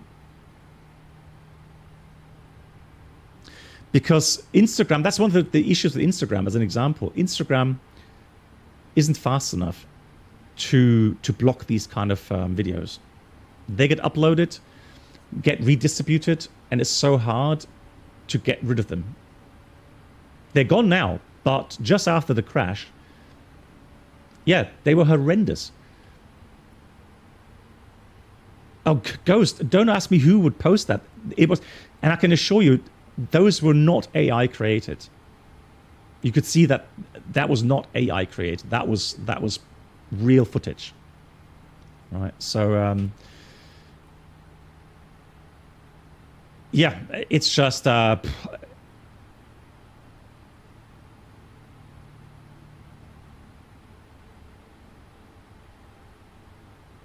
yeah, Colin, I know. Yeah. So that's the problem, right? So again, it's up to the responsibility of the people not to post such videos. But I mean, sensationalism, it's just what it is. The human mind or whatever, it's just the way it is, right?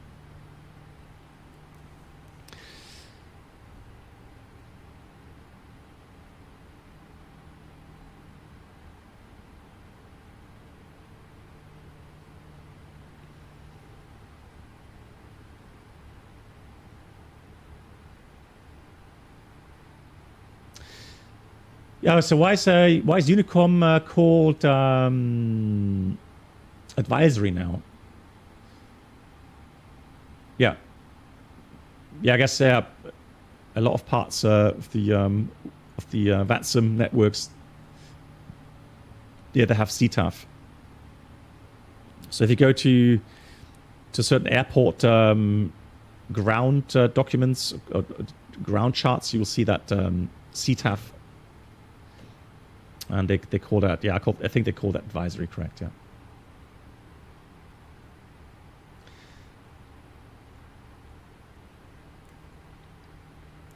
Yeah. Hey Hunter, how you doing?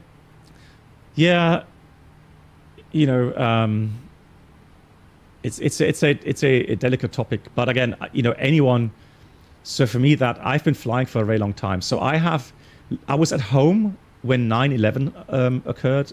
That to me was already extremely shocking to witness.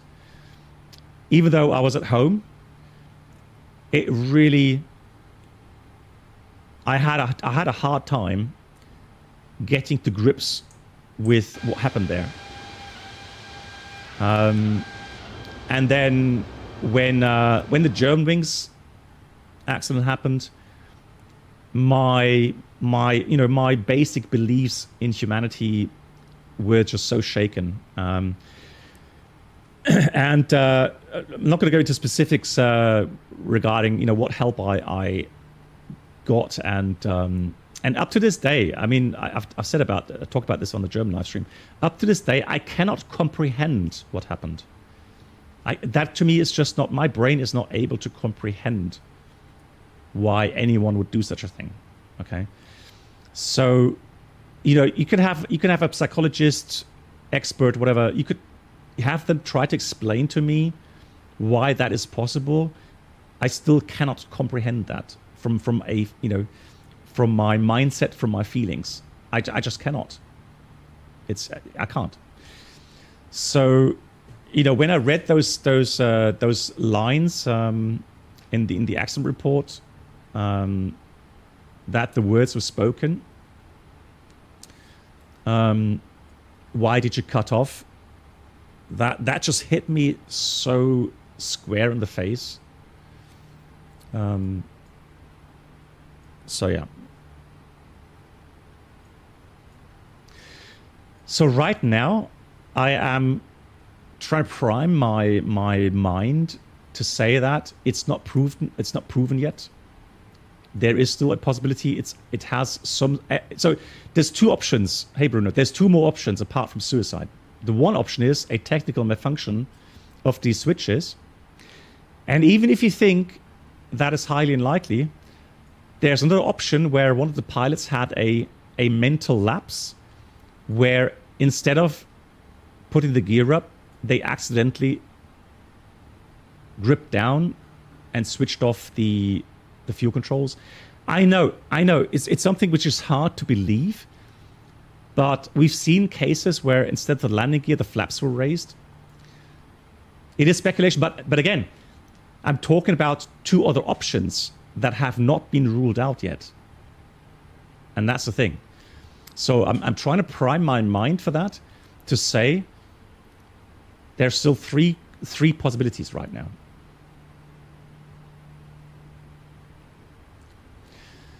Yeah, Tim, and who's to say, Tim, who's to say that person that replied didn't tell the truth? What if they did go into cutoff on their own because of turbulence or whatever? Or vice versa, whatever, right? So again, we have to wait. We have to let the professionals do their work and allow them to finish it. And hopefully we will get a final answer at some point. Yeah, hopefully. And there's, yeah, Ivan, I agree. There is a chance that we will never exactly find out what happened. Oh yeah, and again, very interesting that Mentor Pilot brought out a video, and apparently he said that the video wasn't because of the Air India accident, but the latest video talks about the video recording in the flight deck, right?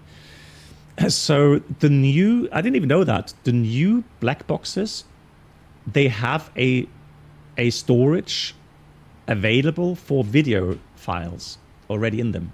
Hey, Alpha. So there is a possibility to store video recordings on the black box, to have that protected just like the data from the black box, and then have a video recording available for investigation. Hey, Victor. So the the story. So the question was, okay, so one argument why they're not doing it is because it's very expensive. It's very expensive to install that if the aircraft hasn't installed that already. Okay. Now, that to me is not really the argument. So, yes, it's expensive, but if the authorities say you have to have that installed from, let's say, 2027 onwards, then that's just the way it is, right? I mean, nobody wanted these bulletproof doors to be installed. Those were expensive, but they had to do it. Authorities say you have to have it. There you go. So, yeah, exactly, Alpha. I agree. Now, the only main argument that he brought forward is that potentially video recording, so if the pilots know that they're being recorded, could potentially restrain them from acting normal or making decisions sometimes, you know, in a completely... 254, contact Oakland, Center 132.905. 132.905, American 7254 Heavy, thank you.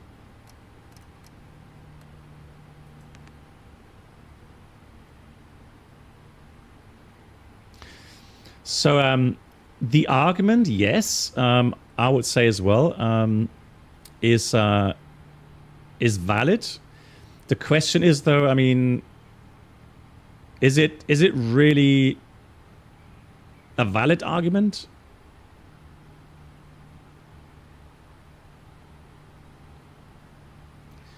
Was it 132.95 or 132.945? Hang on.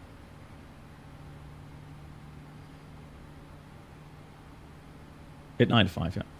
Oakland Center, good afternoon. American 7254 Heavy, flight level 390. American 7254, Oakland Center, roger. Thank you. So,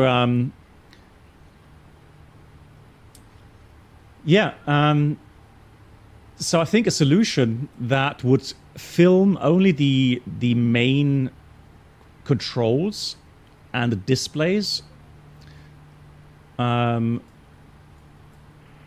Citation 924 Charlie would be okay. Ground cleared to the Jackson Hole Airport, North Bend. Right. 7 departure, Scotty transition. Then as filed. Technically, I think that's possible. Departure with Seattle Center 121.4. Yeah, so Superfly, that's also a very good question. And I posted that question when I was doing the German live stream. I said, hey, do you really think that the pilots had exactly the same voices, exactly the same dialects, the same speaking rhythm? And of course not. And I mean, you know, they were doing lots of communication. They're doing the briefings, they're reading checklists, responding to checklists.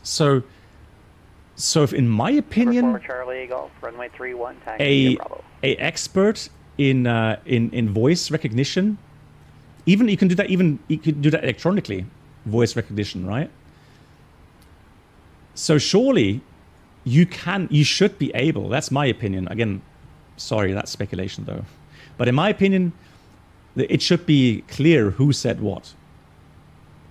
Unless the recordings were that bad in quality, which then would make the whole thing absurd. But again, that's speculation. I will, you know, erase that out of your memory, okay? I don't want to speculate, that's the thing. But that's a question, at least that's a question that I have asked myself too. Now Ryan is going to be at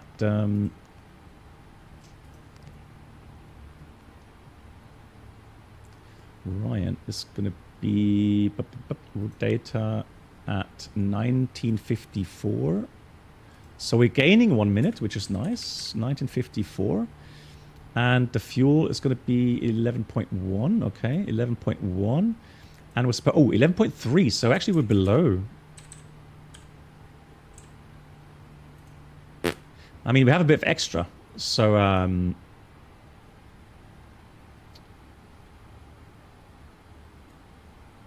so that's all right. But still interesting that we actually... Oh, I think... no, but we do have tailwind. Yeah, we do it every mile. Yeah, we have a similar system, and we are obligated to fill this out with fuel checks. Yeah, EFB. No, we have a completely paperless cockpit right now. So even the technical logbook is electronic these days. Electronic. Hey, MA, nice to see you. Wie geht's dir? Yeah, okay, Elias. Also interesting point that you bring up. There is a fear of these videos potentially being leaked. So that is something I would be terrified if that happened. And we've seen voice recordings being leaked from real crashes. There were many instances where that happened. So I agree. You know, if let's just say, you know, I have a terrible accident, I die, and then someone leaks for money, someone leaks the video feed of my crash. And then I imagine my family seeing that. I mean, that is horrifying. Yeah, absolutely. That is pure horror, just the thought of it. So definitely, that's one of the big issues, that humans can't be trusted. Humans for money will do all kinds of stuff. So yeah, I think that is a valid argument. Yeah. So just checking the arrival route here. So that's below 190, above 16,000, correct. Then we have Zelda, 14,000 above is correct. We have then. Well, we're gonna have a look, because let me just check the ATIS, and then I can have a look at the approach that we have to expect. Thank you so much. Yeah, I mean, me too. That's why this is the only flight today. So I have to get up early tomorrow as well, travel to Switzerland. So I have information kilo 150 12 gust 21. So runway, it's either going to be 19 or 08. So they have 08 right, 19 left, 19 right. Now, to be honest, I wouldn't mind 8 right to try out the crosswind, even if I fail miserably. But somebody was... That's how pros... Yeah, but that's the thing. Somebody was saying the latest beta in X-Plane, which I have installed, apparently has a bit better crosswind simulation now. So I am intrigued. Airbus, hello to you.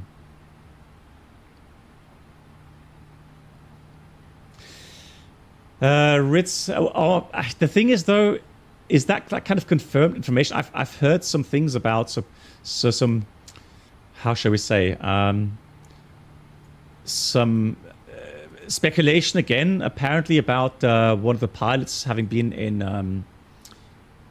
in therapy and having been ill prior to the flight, etc., etc.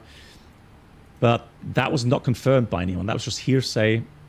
So I don't know if it goes into that region. Energy 4 Charlie Golf, then power wind at 340 at 15 runway 31 clear for takeoff. Then no, then I won't read it. Now I'm going to prepare for the RMP 8 right. Let me see how that looks.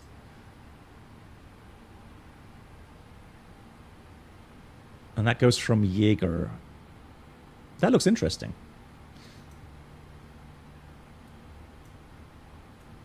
3.15 degrees.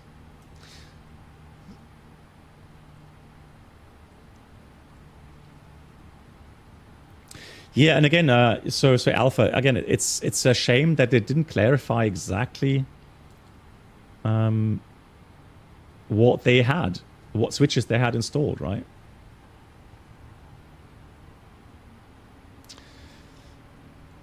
What? How long is 8 right? Just having to check here. 8 right is well, 3 kilometers. That's fine as well. What do you think? 19 or 08? Because if we do go with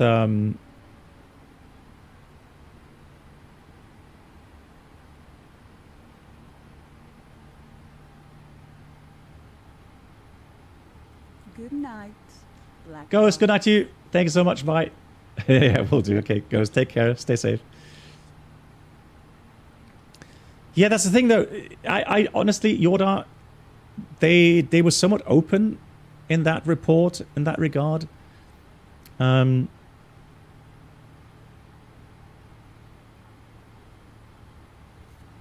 right, I'm going to prepare for the Arnav 8 right on the first one. So let's go departure arrival.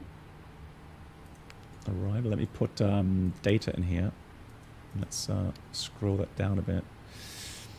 74 Charlie Golf, contact Seattle Center. So we'll take the RMP with the cocktail 4. Lol. Are you kidding me? Lol. I think we have a problem.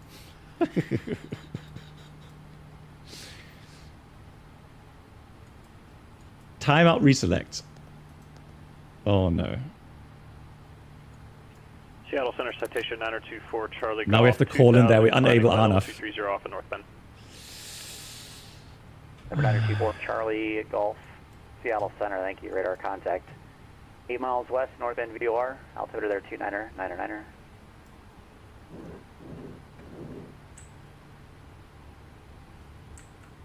Where is the 29er, Fort Charlie Golf. where is the CDU center?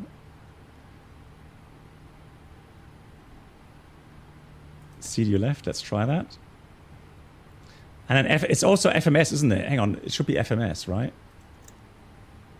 And normally it should recover itself. Yeah, please have a look here. Do you see FMS somewhere?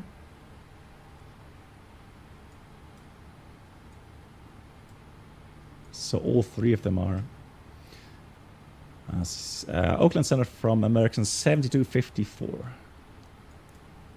American 7254, go ahead. Yeah, we have a technical issue with our flight management system. Currently, no LNAV and no VNAV is available. Also, I would say that we are unable to remain in the RVSM airspace. American 7254, Roger.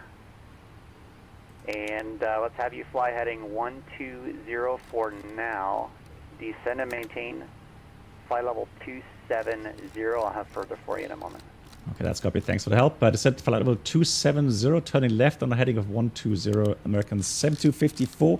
We're going to try a reset. Hopefully, we'll get it back. I'll keep you posted. American 7254, Roger. So this is actually no joke. So this is actually, I mean, this could happen in the real aircraft as well. So I'm having a look. CDUs. I'm trying to find navigation or something and FMS.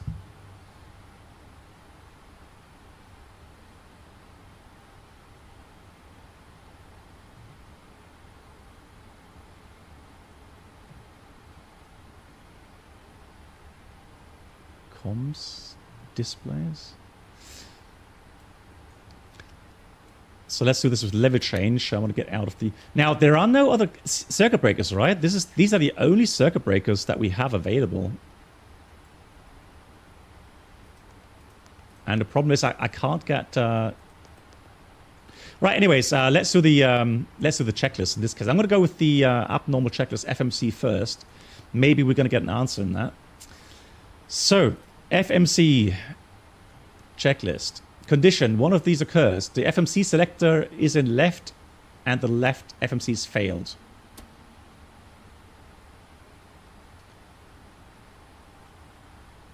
The FMC selector is on the right and the right FMC is failed. Or both FMCs are failed. Well, at the moment, I would say both FMCs are failed, right? So if I go FMC left, right, no changes. Good, then landing elevation, landing alt selector pull on set manually. Okay, so let's have a look at the airport of Las Vegas. Let's see how high that is. That has an elevation of 2,200 feet. So we're going to go with the landing elevation, pull on, landing altitude, and currently it is set at 2,000 feet. So I'm going to dial that up just a tad. 2,050,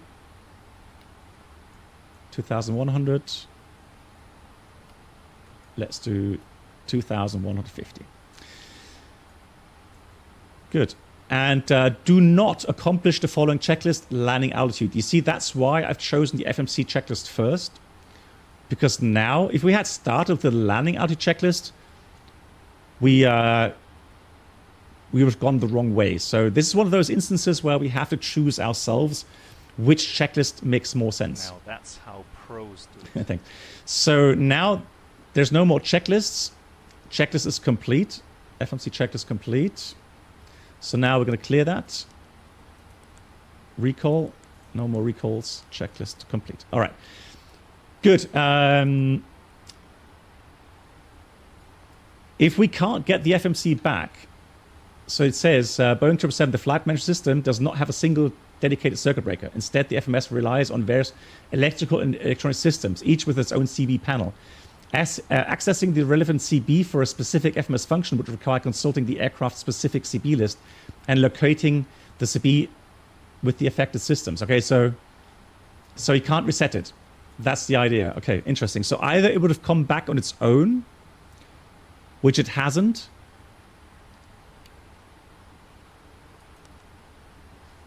So the interesting thing for me is obviously all the data is lost. So even the position of the airports, as an example, is lost.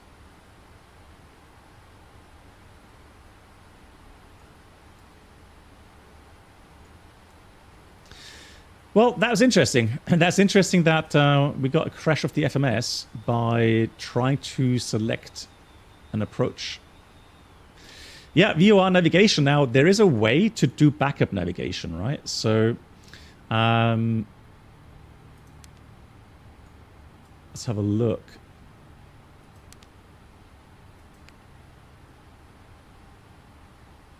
Nav. Oh, no, that's just for the synoptics. No, disregard. That doesn't help.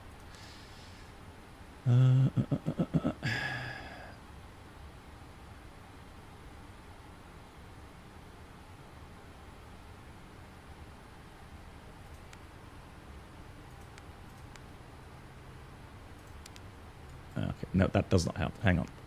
So we're going to take that off again. Hold on. Off. Now, what I want to do is backup navigation. American 7254, contact LA, correction, Oakland Center, 127.45, and point out your heading for me if you don't mind. Yeah, we'll do that. 12745, thanks for help, American 7254.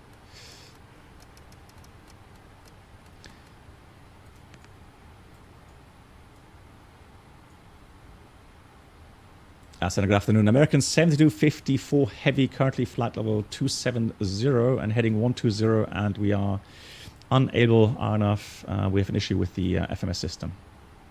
American 7254, roger. Do you expect that to be the case for the remainder of your flight? Currently, yes. We are unable to do any resets, it seems. So currently, yeah, we need radar vectors, and preferably for either a ILS or a visual approach later on. American 7254 Heavy. Okay. If I get you recleared on a non-RNAV route, are you able to do that? No, we're unable to do anything with the RNAV, unable to navigate to any waypoints. Currently, we can navigate, well, I only have Fox Mike Golf and Hotel Zulu November as VORs available. Trying to find out if I can set something different, but I will not, right now I need radar vectors, please.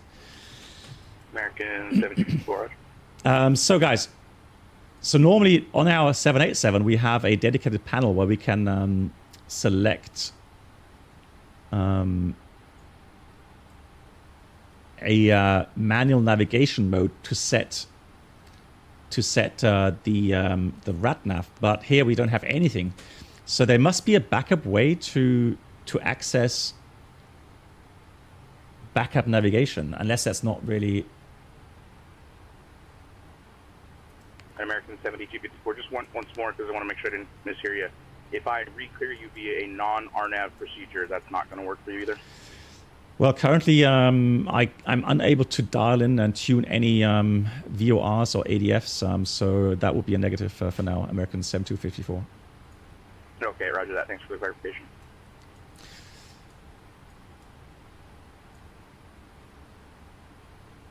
Yeah, again, you know, normally there would be some way of getting. I mean, you know, EFIS control doesn't help.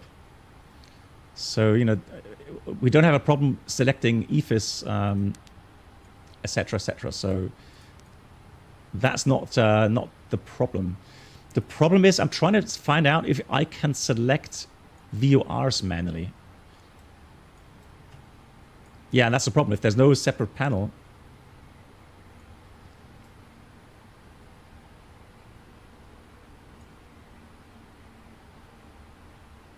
No. I don't see anything in that regard, unfortunately. So that would be a lot of work for him.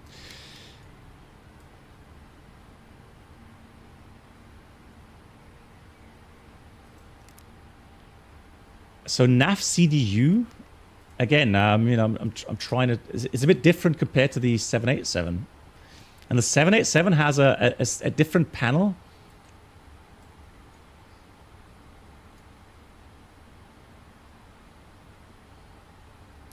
What do you mean? Well, that's just for identifying VORs. That has nothing to do with tuning. That's a problem. So the thing is, I need a panel. So either a panel here in one of the CDUs,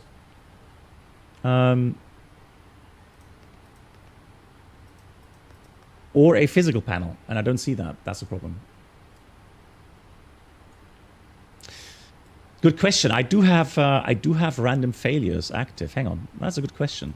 American 7254, turn 15 degrees left. Correction, turn 15 degrees right.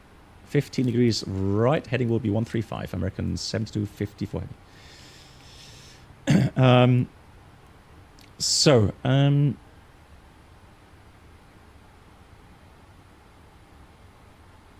Let's have a look. Avionics? No. Situations? No. General airplane? No.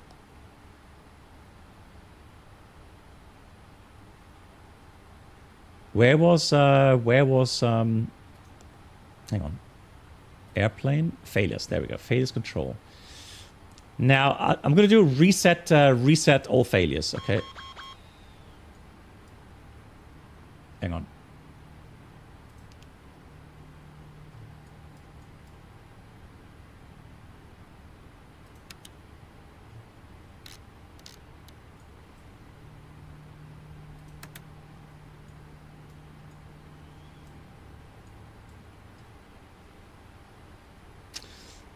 So that didn't help, unfortunately. Good idea, but unfortunately that did not help. No.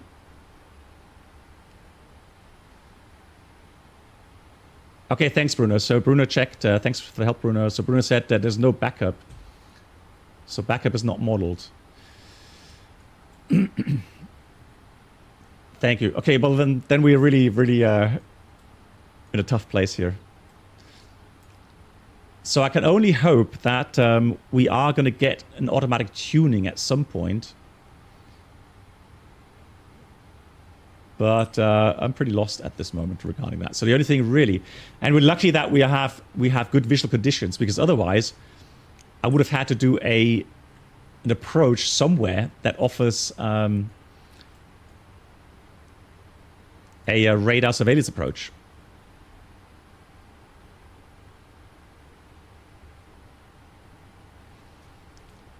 Try breaking the FMC. That's also a good idea. I like that. I like your thinking, guys. I like your thinkings.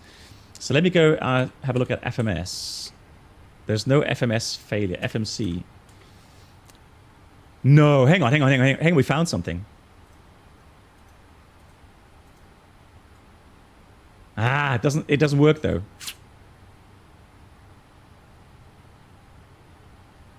Darn. So isn't it weird how it has sensed that as failed,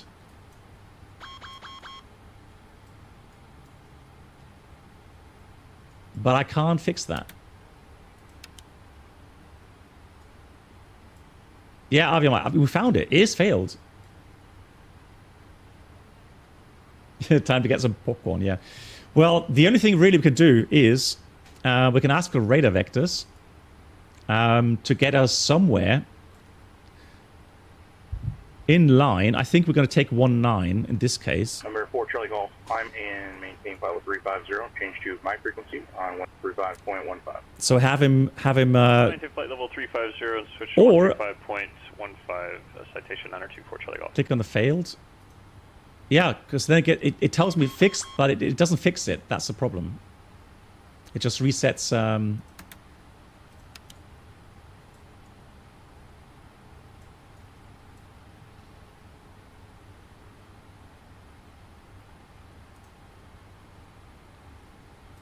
I'm going to clear that. Seattle Center citation 924 Charlie Golf at level 231, climbing 350. 4 Charlie Golf, Roger. Yeah, so these are the only failed systems, and you know, if I say repair everything, so fix all the failures, so internally something's really broken, and hence I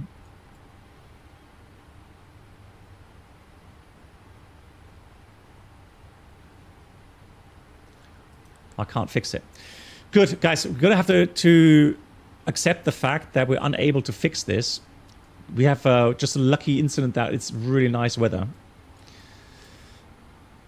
So let me check the latest weather infos for the airport. And currently they have 170.11, gust 21. So I'm going to take 19 for landing. And they're offering 19 left and 19 right. So what I'm going to do, I'm going to have a look at the longest runway available. So I'm already going to go terminal charts.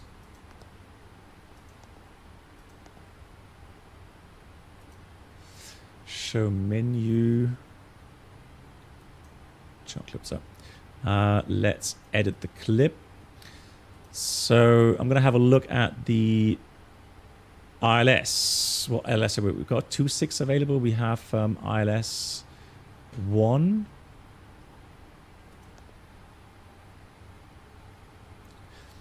So literally there's no ILS either for the 19. Okay, interesting. So I'm going to ask for the following, guys. I'm going to ask for a descent towards Las Vegas airport, and then I'm going to tell him that we can only fly the visual approach. So we're going to fly into the pattern, just as if we would do that with a VFR, Cessna or something. So that's all I can offer him. Good night, Black. Yeah. Thank you so much, MAN. Thanks for watching us, and I'll see you soon. You're going to see video on demand and see what happened. But yeah, like I said, I can't do anything really today in that regard. So we're just going to have, just radar vectors somewhere. American 7254, fly heading 140. Fly heading 140, American 7254 heavy. And so the only thing I can offer you then is if you give me radar vectors towards the airfield, that I fly a visual pattern later on. American 7254 heavy. 7254 heavy, Roger. I talked to the controllers in LA. They're going to give you vectors at least to the Tricon, and then I'm sure they'll be able to help you out with whatever you need. Perfect. Thanks for the help, American 7254 heavy.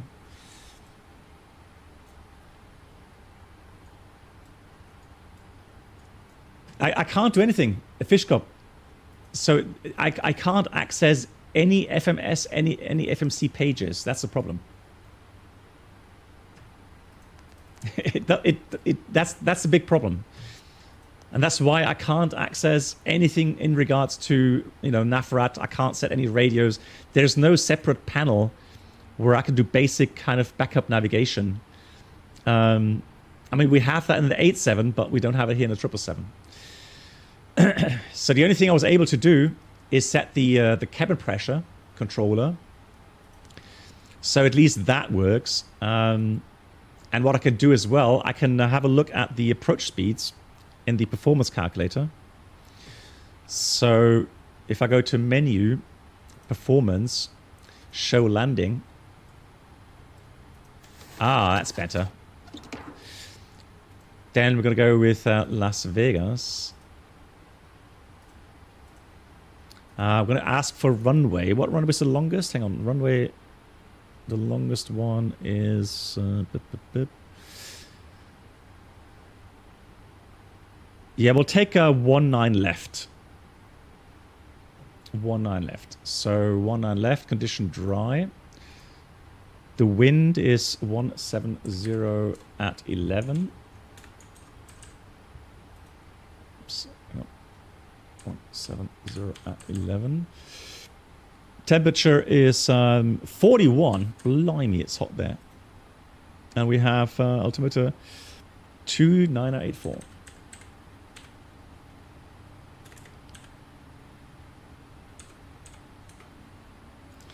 The landing weight is going to be interesting. So zero fuel weight. Let me get the load sheet here again. Oh, hang on. Hey, can't I turn that now? All right. Anyways, zero fuel is 171.8, and we have 9.2 tons. So that's 180. So let's say 180 tons for landing. That's close enough. Going to add 5 knots for the landing. We'll use both reverse operative. Flap will take... it's very hot, isn't it? Let's do 25. Engine ITRs off. Brakes, so we'll take 2. We have... hang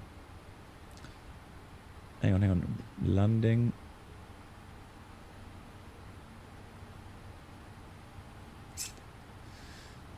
Condition dry. Runway 19 left.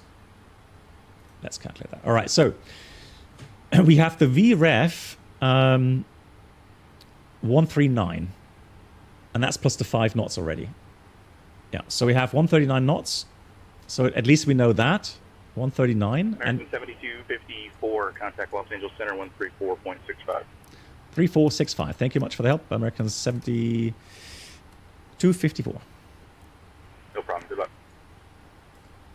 Los Angeles Center, good afternoon. American 7254 Heavy, flight level 270. American 1754 LA Center, descend and maintain flight level 230. Descend and maintain level 230. And American 7254 Heavy, did you get information about our issue with the flight management system? American 7254, affirmative. Thank you. So radar vectors to the airfield, and then I can do a normal visual pattern. Left-hand pattern, 1 and left would be preferred. American 7254. American 7254, Roger. And Las Vegas is advertising visual approaches anyway. That's perfect. Thank you much.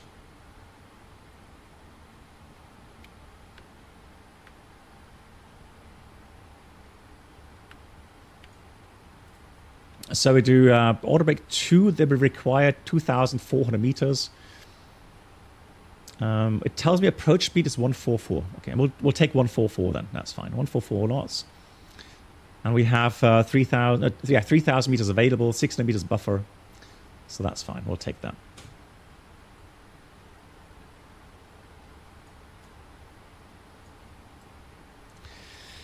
Good. Yeah, briefing. So it's going to be radar vectored visual approach. Now, for me personally, it's going to be tough. I mean, unless they could do kind of a surveillance radar approach for me, meaning, you know, they can tell me we're going to put you at a 15-mile final, 19 left at 4,500 feet above the ground. So let's say 6,500 feet altitude. Then from that point onwards, I could theoretically look at the picture of the runway, and then, you know, if they could correct me with like, you're now 10 miles from the runway, you know, your altitude should be 4.5, or let's say it would be 5,000 in this case, right?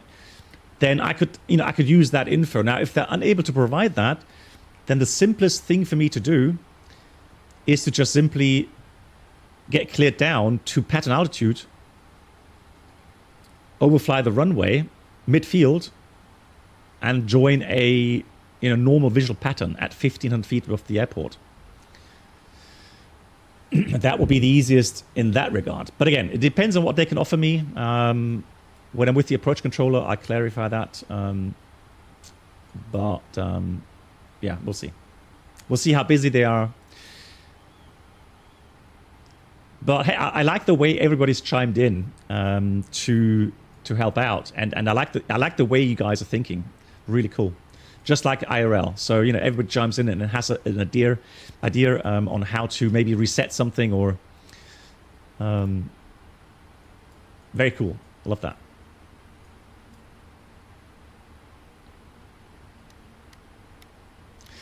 Good. Let's think about the fuel. So we have 8.8. I'm going to tell you guys, we're going to commit to Las Vegas. We pretty much have headwind. I'm not going to fly to an alternate airport that has worse conditions, or worse, runway conditions, or worse operational options available later on. So we're going to stay in Las Vegas. We have 3 runways available for landing. Enough options to do. And 19 left offers us pretty much straight headwind. So, hey, Lee. Lee, if you have any other idea, we can have a complete FMS failure. So we've already been here in the failure menu. So FMC failure, if I go to all failures, and we can't fix it. I tried to click on these. Stick figure, I mean, good idea, but I think if I do that, then I probably forget to reactivate again. And I don't know, where is it now? How can I get that? That's the question.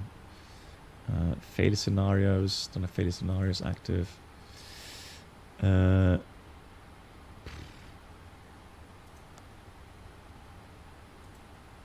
Simulation.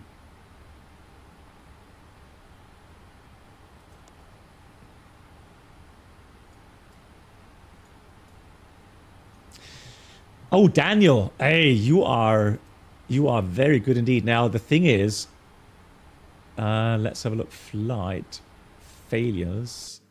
Oh, fix all systems. Done. Hopefully, I'm still connected. Let's see. Yeah, still connected. Yeah, I like the way, Daniel, I like it. The thing is, what I fear is that by changing the approach here, it killed the FMC internally. So the whole simulation is kind of busted. So I don't think it's like anything that has to do with a normal scripted failure. I think it has to do with an internal bug where you cannot reset it. It's broken, so the system has noticed it's broken, but it can't offer me any fixes because it's not in the normal kind of failure menu. Right? Interesting enough was the fact that we were able to get into the FMC non-normal checklist, which was great because that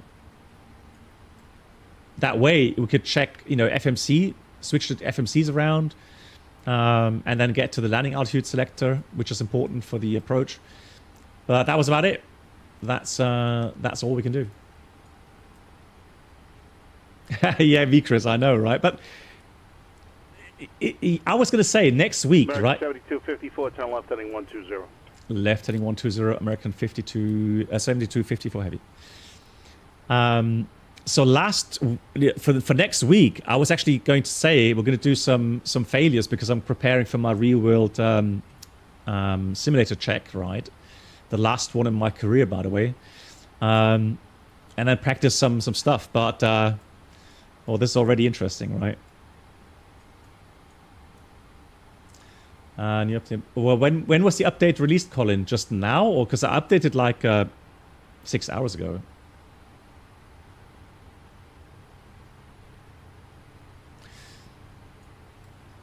Well, the only way we can change data source, right? So here, right, we tried right, left, and again, you cannot access any pages here. There's no way you can physically switch anything in the FMS itself. So unless you know some other button that I don't know of, let me know, please. That's true. Yeah, I'm running 54 beta. Yeah, that's correct. Okay. Well, it doesn't help me right now. We're going to try to save the day by doing a visual approach. So quick briefing for the approach. So 2 options available then. The first option would be to get redirected to pretty much center field. So we can able to cross the center, get to pattern altitude, and then fly a standard pattern, timed outbound, or do, some improvised pattern, get ourselves onto the correct approach path, and then land 1 line left. And again, it's just a pure visual approach, right? So apart from the navigation side, we've taken care of the landing altitude issue, so the cabin altitude will not be a problem, and the rest will function normally, apart from the fact that we cannot set the speeds here in the on the speed band. We can set the minimum, but the only minimum. 7254 to center maintain flight level 210. Just maintain level 210, American 7254 heavy. So the only thing I can do here is to set kind of the pattern altitude, below speed 21,000.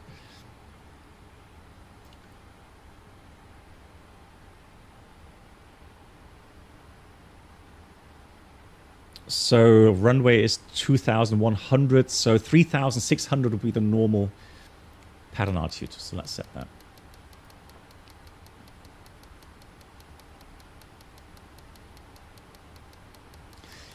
Lee, hey, yeah, Lee, if you tell me where the switch for that is, or that button is, because I haven't found a circuit breaker for it, and I haven't found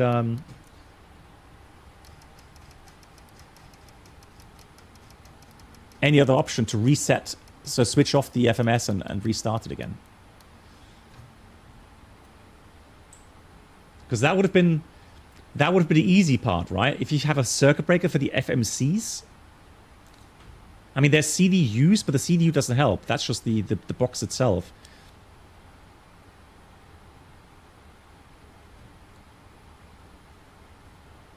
No, the Kappa, Bruno, no. I don't trust. Yeah, that's the thing, right, Daniel? So if there's no CBs for the CBs, so for the FMC itself, then yeah, that strikes me, Daniel. Because we can see that it's really important to be able to reset the FMCs. And I'll have a look here as well if there's anything else here. No, I don't see any cargo stuff. Flight control, APU. Yeah. All right, out. American 7254 to center maintain 16,000, then reduce speed to 250. Vegas altimeter 29084. Descent 16,000, then reduce airspeed 250 knots at the altimeter 29084. Copy it, American 7250. Baby.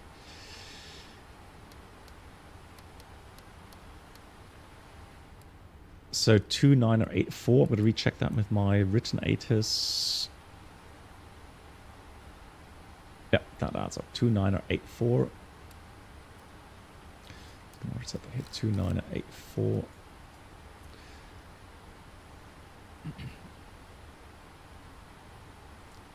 What could possibly go wrong, right? I mean, it will be very... 7254, contact Las Vegas, approach 125.02. 25.02. Thanks for the help, American 7254 Heavy. Las Vegas approach, good afternoon. American 7254 Heavy, passing 189, descending 16,000. American 7254 Heavy, Las Vegas approach, ATIS information, Lima, current altimeter 2984, expect visual approach, runway 19 left. Thank you much. We have Lima and expecting visual approach 19 left, American 7254 Heavy. Thank you. So now I'm going to switch to 2984. 2984 set. And then we'll do speed 250 knots. Fish cup. Cheers. Appreciate that.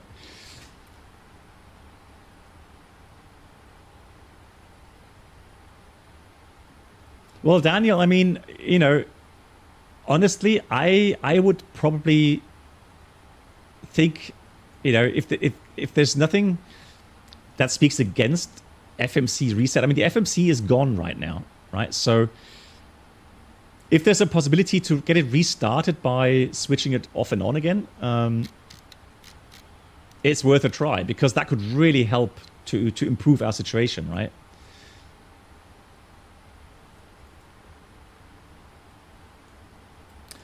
Yeah, that's the thing.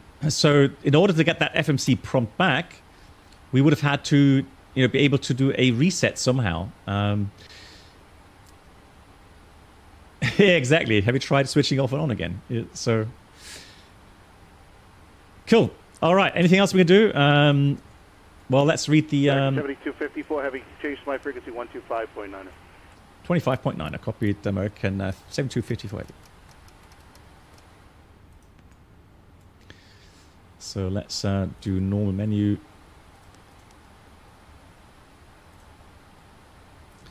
And American 7254 Heavy on frequency 125.9. American 7254 Heavy, right?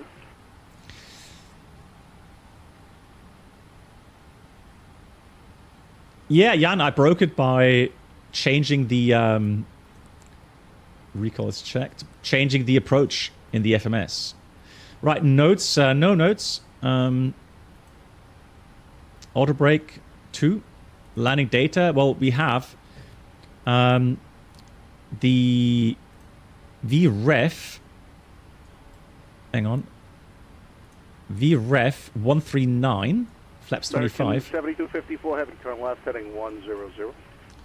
Left heading 100. American 7254 Heavy. And the minimum is going to visual 3,600 baro. Approach briefing completed. Now, the only thing I can say then is visual approach, flaps 25. And in case of missed approach, straight out, radar vectors, because we are on visual approach. There's no IMC or no IFR valid missed approach procedure in this case. So we're going to get radar vectored back again for another approach. Currently we're at 7.7, which equates to about a remaining flight time of, let me have a look at the fuel flow right now, 5 tons, so at least 1.5 hours remaining flight time available. So we will have enough fuel to do a second approach. So currently we have Papa Kilo Echo and Delta Romeo Kilo tuned. Now I'm still hoping that at some point we will get Las Vegas VOR, because that would really help to get at least some kind of information on how far away we are from the field.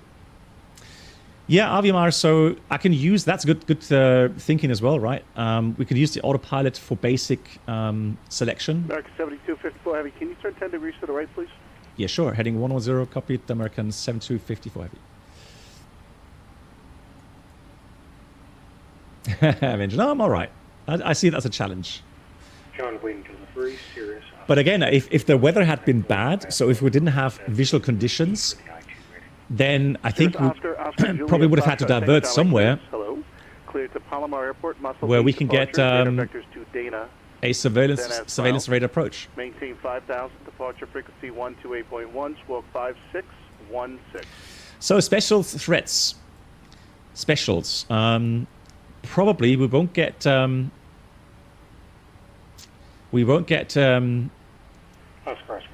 VFEs. So we won't get the indications of maximum and minimum speeds on the speed scale. It'll be the muscle 8 So departure. it should be VREF 30.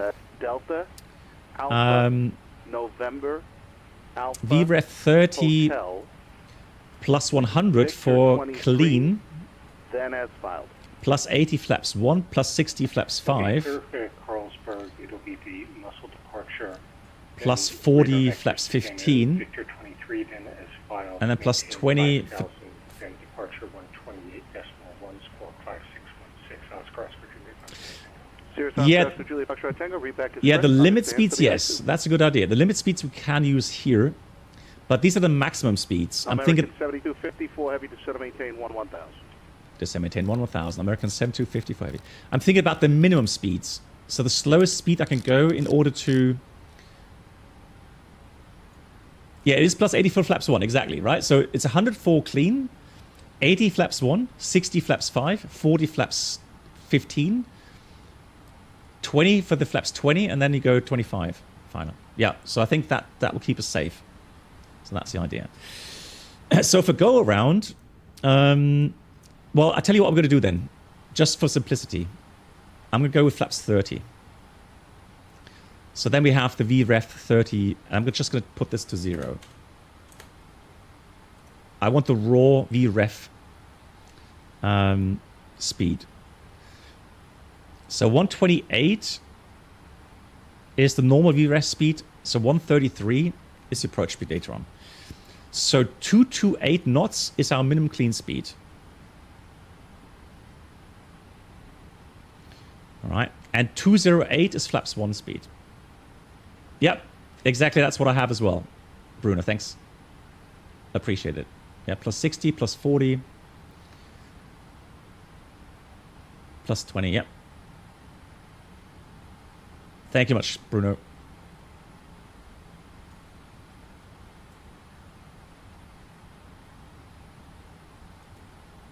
So we still don't have any information.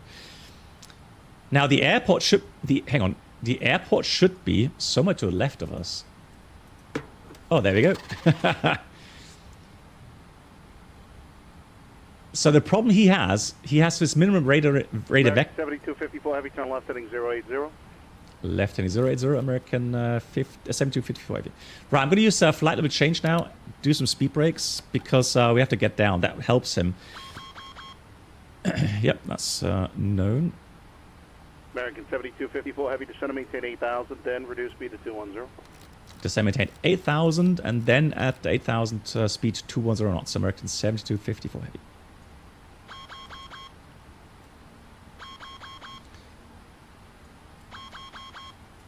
Yeah, Morvale, exactly.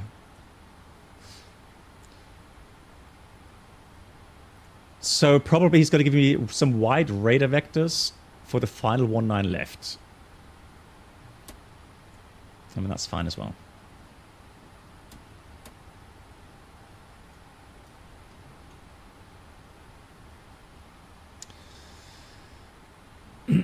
Let's go full speed brakes.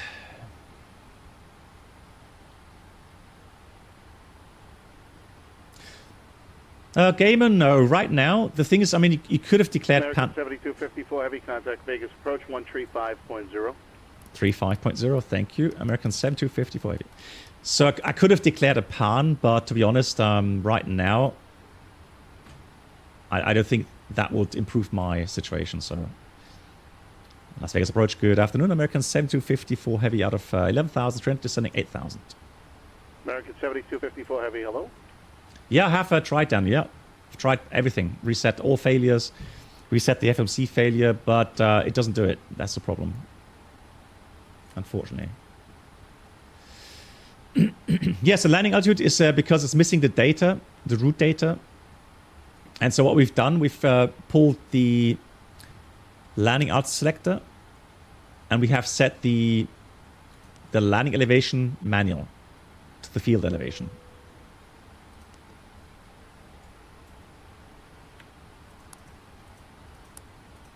Van Nuys clearance, Cessna 301 Golf X-ray, IFR to Santa Barbara. Right, approach. We have 29984 set. 3 times checked. Approach check is complete.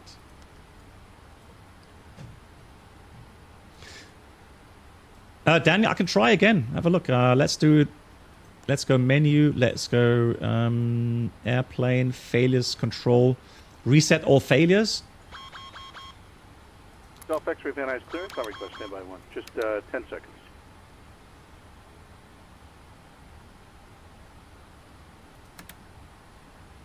So heading select speed and then 210 knots.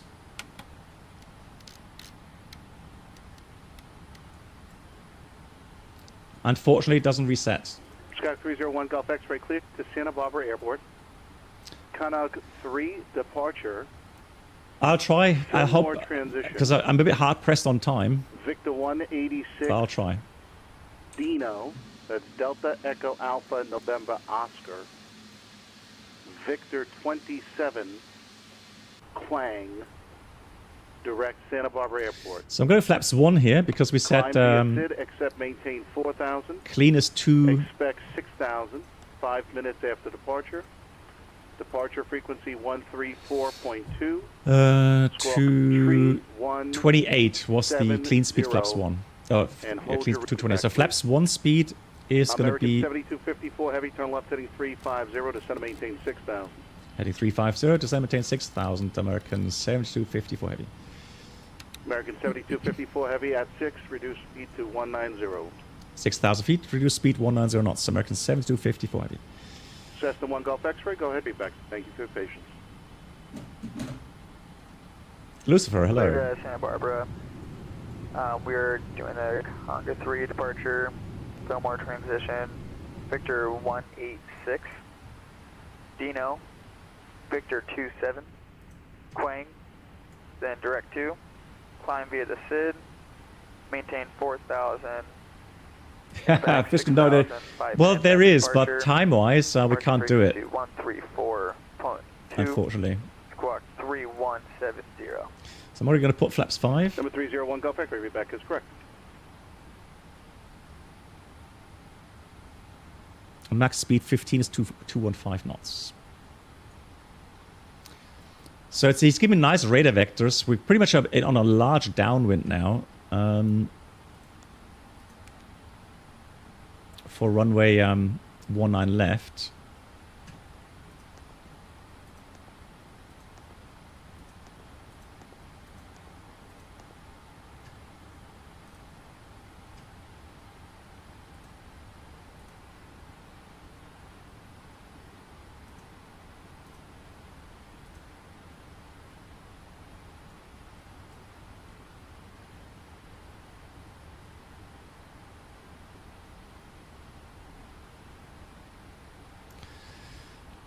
So we have 6,000. 7254 heavy, continue to descend down to 5,000, then reduce speed to 190, please.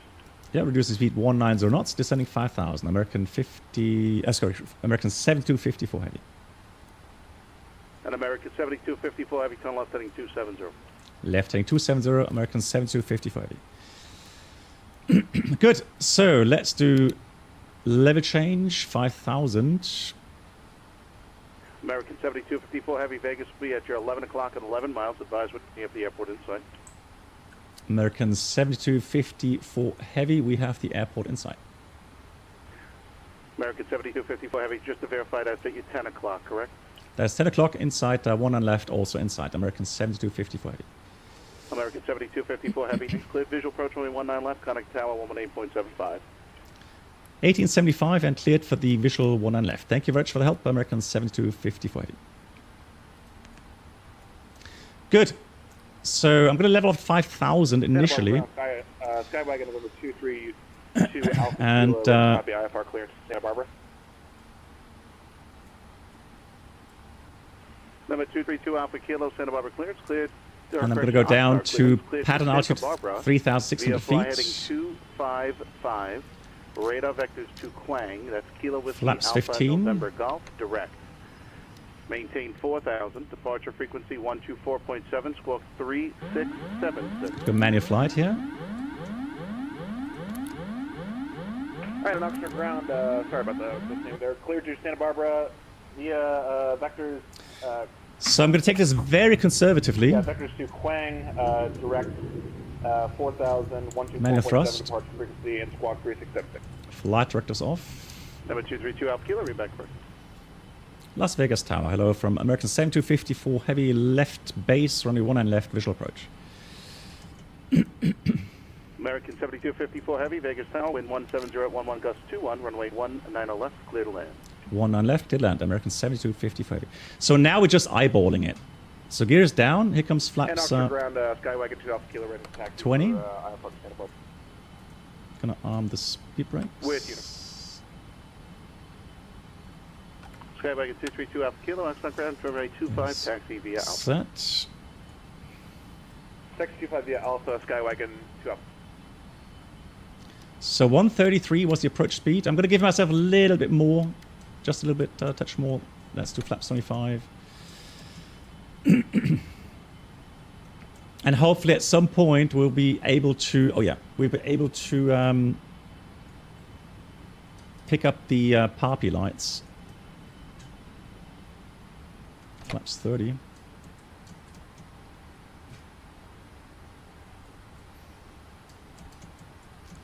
So the picture right now doesn't look too bad. Doesn't look too high, too low. But again, it's hard to judge without any clear distance from the airfield. Get the speed. So 19 left. Come on. Wow, it takes a lot of power right now.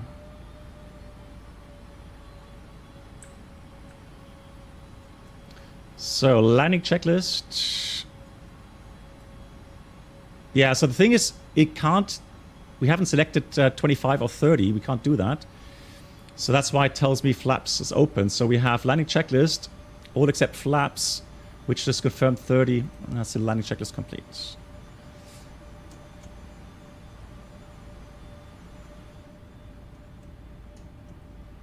So 19 left. Let's do the heading block here. So clear to land, the wind a little bit from the left, but... ground, Cessna 301 Golf X-ray. We are in front of KLAS. We are ready to taxi with Zulu. So right now, I don't see any PARPIs. 1,000 is checked. But all in all, the picture looks okay to me. And it would have really helped if we had some DME distance. Taxi to runway 16 right with Bravo. Hold short of 16 left at Charlie, 1 Golf X-ray. Then 301 Golf X-ray, yeah, that'll be on Bravo. Just hold short of 16 left. Hold short of 16 left on Bravo, 1 Golf X-ray. Thank you.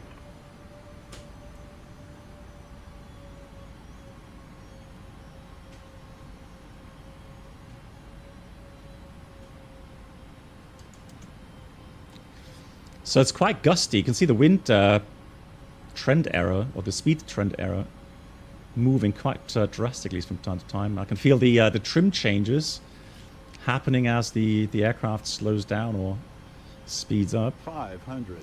Now, it's potentially just a tad low. Let's correct that. Hard to tell. But again, this is not really about getting it perfect. This is about getting the aircraft down safely.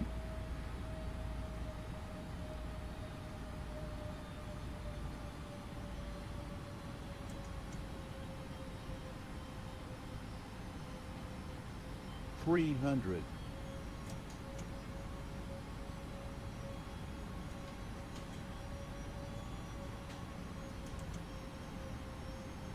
$200.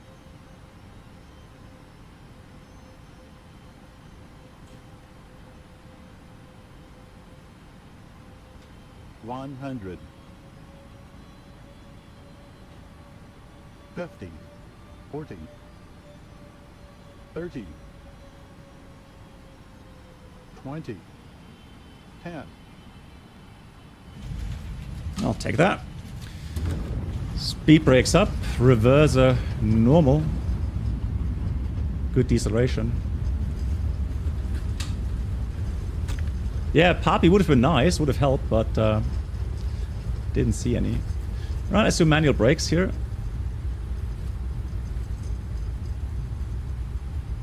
Let's get the airport in, but didn't see any. Right, let's do manual brakes here.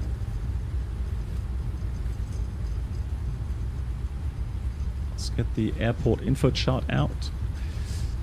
So we're going to try to take the next one to the right. American.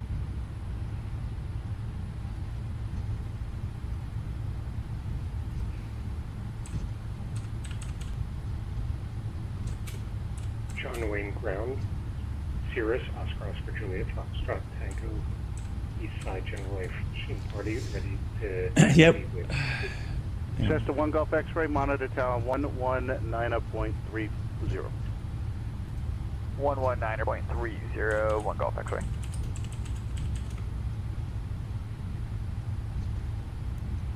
Yeah, we should be back.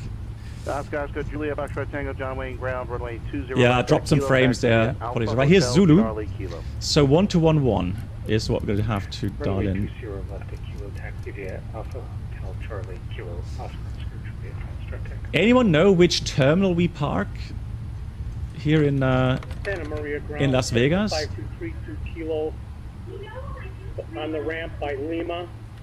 Taxi for northwest departure with pullback. Cessna 5232 Kilo, Santa Maria ground, runway 30, taxi via Alpha. Taxi 30 via Alpha. Yeah, but when did the stream cut out? That's a question.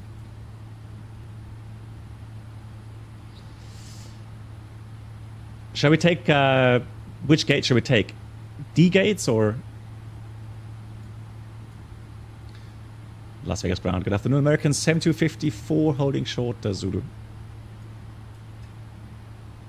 American 7254, Las Vegas ground. Continue on Bravo, make the left at Gulf and taxi into Terminal 1. Bravo, left Golf and Terminal 1. Thank you so much, American 7255. Thank you. So there we go. We don't have to cross any runways. Skywagon, number 232 Alpha Kilo, holding short runway 25 at Alpha, for takeoff last part of Santa Barbara. Number 232 Alpha Kilo, Oxford Tower. And Terminal 1 is on the left there. Clear for takeoff 2 Alpha Kilo. Okay, just before we left the runway. Yeah. Apologies for that. Again, so today they installed the fiber modem, but the problem is it's going to take weeks or even maybe 2 or 3 months before I actually do get fiber.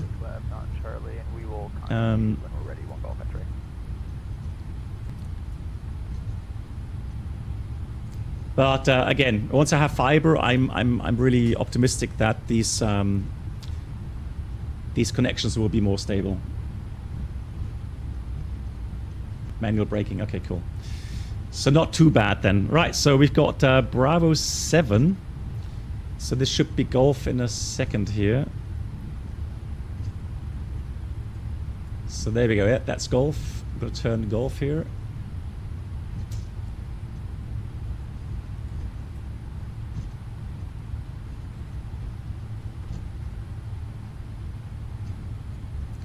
Yeah, well, no, the fiber is from Nordisnet, but right now I'm at Aviation. Yeah, correct. Number 2 Alpha Kilo, contact point with good departure. They are normally quite reliable, so you know they're not bad. I'm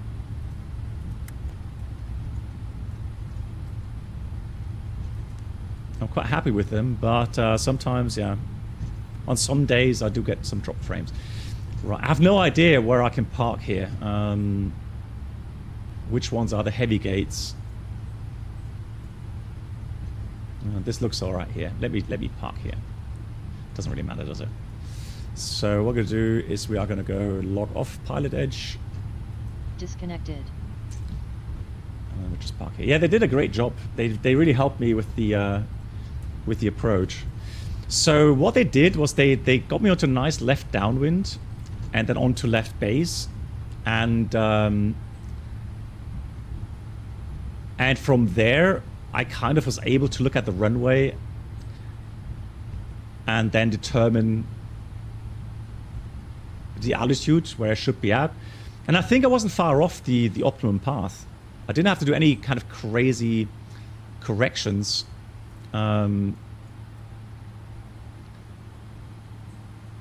With the path itself, so this should be flight Tampa. Come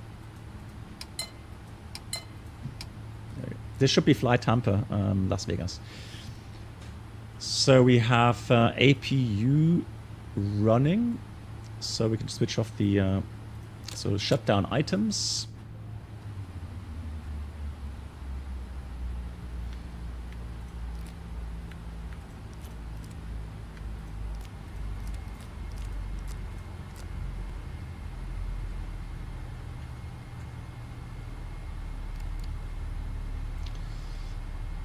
And then let's have a look at the shutdown checklist. So that was... oh, I should have done item override, actually. So I should have done flaps, item override, checklist completed. Shutdown parking brake set, and that's shutdown checklist complete. Yeah, but again, that's what you get at PilotEdge, right? So they are professionals here, so that's why you do get some fantastic... service.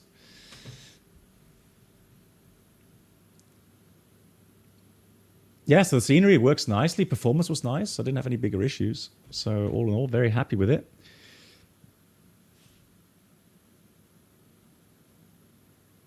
A realistic landing rate, man, anything between, let's say, 100 and 250 would be a good landing, in my opinion. But the thing is that normally, yeah, Bruno, if you tell me where, you know, normally it's more G-load issue than a vertical descent rate. So, but we brought down the aircraft safely. Earned our money today. Even though it maybe was not perfect, but all good. Happy with that. Billy, thank you much. So on Bravo, 4 circuit breakers. So this one here. 1, 2, 3, 4.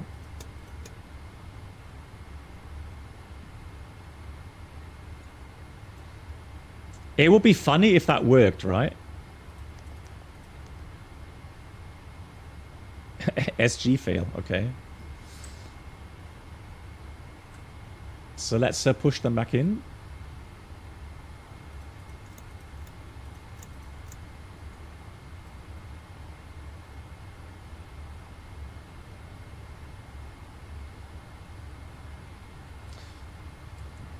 Yeah, but we oh, there's right as well. Okay, hang on. Where's right?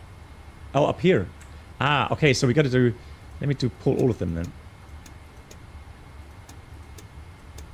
Yes, 8 circuit breakers. Oh. Honestly, Bruno, that would have scared me in flight, okay? So I'm glad I didn't do that reset in flight. No joke. That would have been a big issue.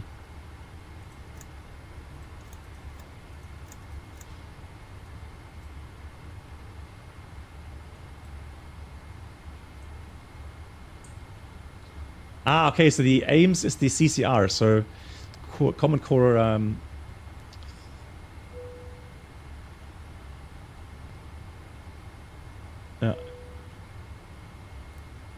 okay, let's see.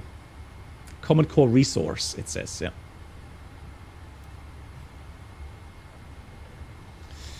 Nice. Well, that was entertaining, I think. So that was interesting. Failure. Good thing we had good weather. So welcome to Las Vegas. So we will get the aircraft another couple of minutes to reset, and then we'll have a look here at the disconnected batteries. Good Easy. night, Black Thank you so much, Peter. Yeah, looking forward to the trip to the Alps. Well, I don't know, Fish Cup. I think the Winwing MCDU would have probably failed as well, right? In this case, because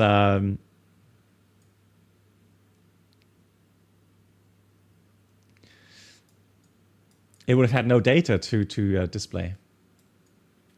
That looks pretty good, actually, as a scenery.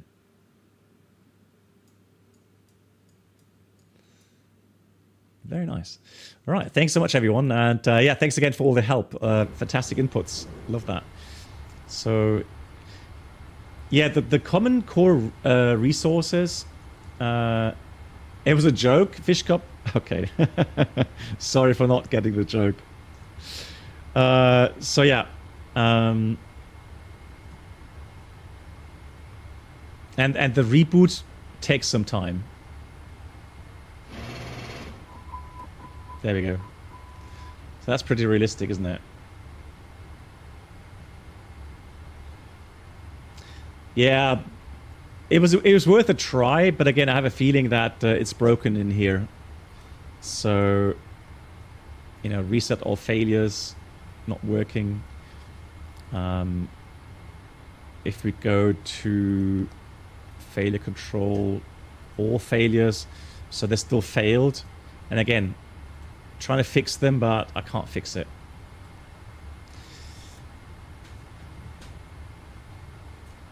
Alrighty, then we're trying to get a log file to the devs. Which log file is it? Is it just a general X-plane log file? Or which one should I send?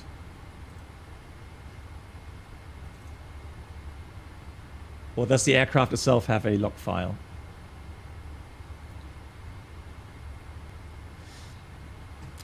Yeah, more whale. I mean, that gives you some idea that behind the scene there is some deeper simulation. Log text. Yeah, I have it here. Okay, so I'll save that. Yeah, okay, Colin as well. I'll save that. It is saved. Uncle Steve, thanks for the raid. And yeah, we're just finishing the stream. Landing successfully here in Las Vegas. An XP12. Very enjoyable flight, I have to say. But, you know, the FMS failure was interesting. But sure, not bad. Not bad at all. So big shout out to Uncle Steve. Make sure check out his channel. Uncle Steve, what were you up to today? Yeah, what flight did you do? Yeah, so I have saved the log file right now. I mean, I can save it again once I've closed the sim. But yeah, I'll save it before restarting. Well, we had one issue where we got a FMC failure after changing the approach in flight. Good night. So, Ayumar, thank you much. So yeah, I'll send the log file to the devs, and then we'll see if they can fix it. Cool, guys. Thank you so much, everyone. Take care. My moderators, as always, thank you so much for all the help. And I'll see you again very soon. Good night. Oh, yeah, and by the way, I'll see you on Monday. All right? Monday's the next stream. Uncle Steve, you did... that's Algiers to Lyon. Sounds good. Excellent. Colin, okay, thank you so much. Cool. Take care, everyone. Good night.